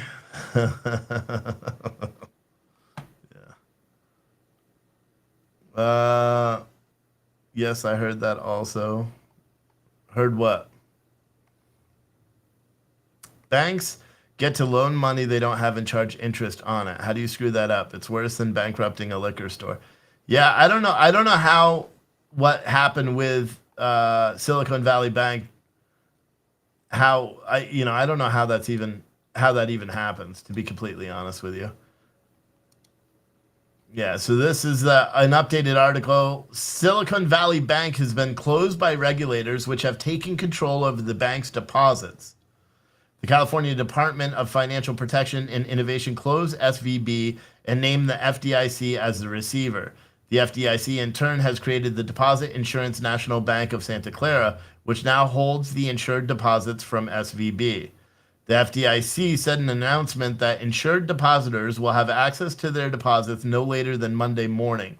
SVB branch offices will also reopen at that time under the control of the regulator. The FDIC also said SVB's official checks will continue to clear. The FDIC standard insurance covers up to $250,000 per depositor per bank for each account ownership category. It's unclear how many larger accounts or credit lines for companies will be impacted by the closure. The FDIC said it will pay uninsured depositors an advance dividend within the next week.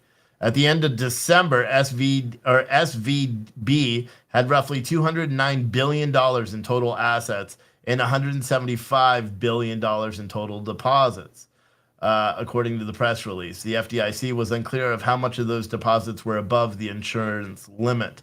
SVB was a major bank for venture-backed companies, which were already under pressure due to higher interest rates and slowdown from initial public offerings. The closure of SVB would not only impact deposits, but also credit facilities and other forms of financing. The FDIC said loan customers of SVB should continue making their payments as normal. Yeah, right. The move represents rapid downfall for SVB. On Wednesday, the bank announced it was looking to raise more than $2 billion in additional capital after suffering $1.8 billion loss on asset sales. Shares of parent company SVB Financial Group fell 60% on Thursday and dropped another 60% in pre-market trading before it was halted by the Fed this morning. Wow, dude. That's pretty crazy. I wonder what this means for like markets. I'm not a financial guy. This would be pretty cool to have like a financial guy come on and tell us what was going on with this whole thing. But that's weird. This is the first bank that's been seized in a long time, and the markets are tanking right now. The Dow is down 136 points. S&P is down 27 points. NASDAQ is down 104 points. And the Russell 2K is down 30 points. Those are big losses. Oh, boy. Anyway, guys, we're running a big sale today, 15% off, everything site-wide. If you want to order, you should. All the financial banks and advisors will crash. Look how much Schwab has gone down in 5 days. Someone said, yeah. As long as, nothing happens to us. I took all my money out, so, I have no money in the stock market whatsoever. My wife has her for retirement pension thing, but she hasn't made any money on it this year. So it is what it is. Peter Thiel told his investors to get money out of SVB, did he? It's pretty crazy. I wonder what companies have investments from, if they're big lenders to startup companies. I wonder what noticeable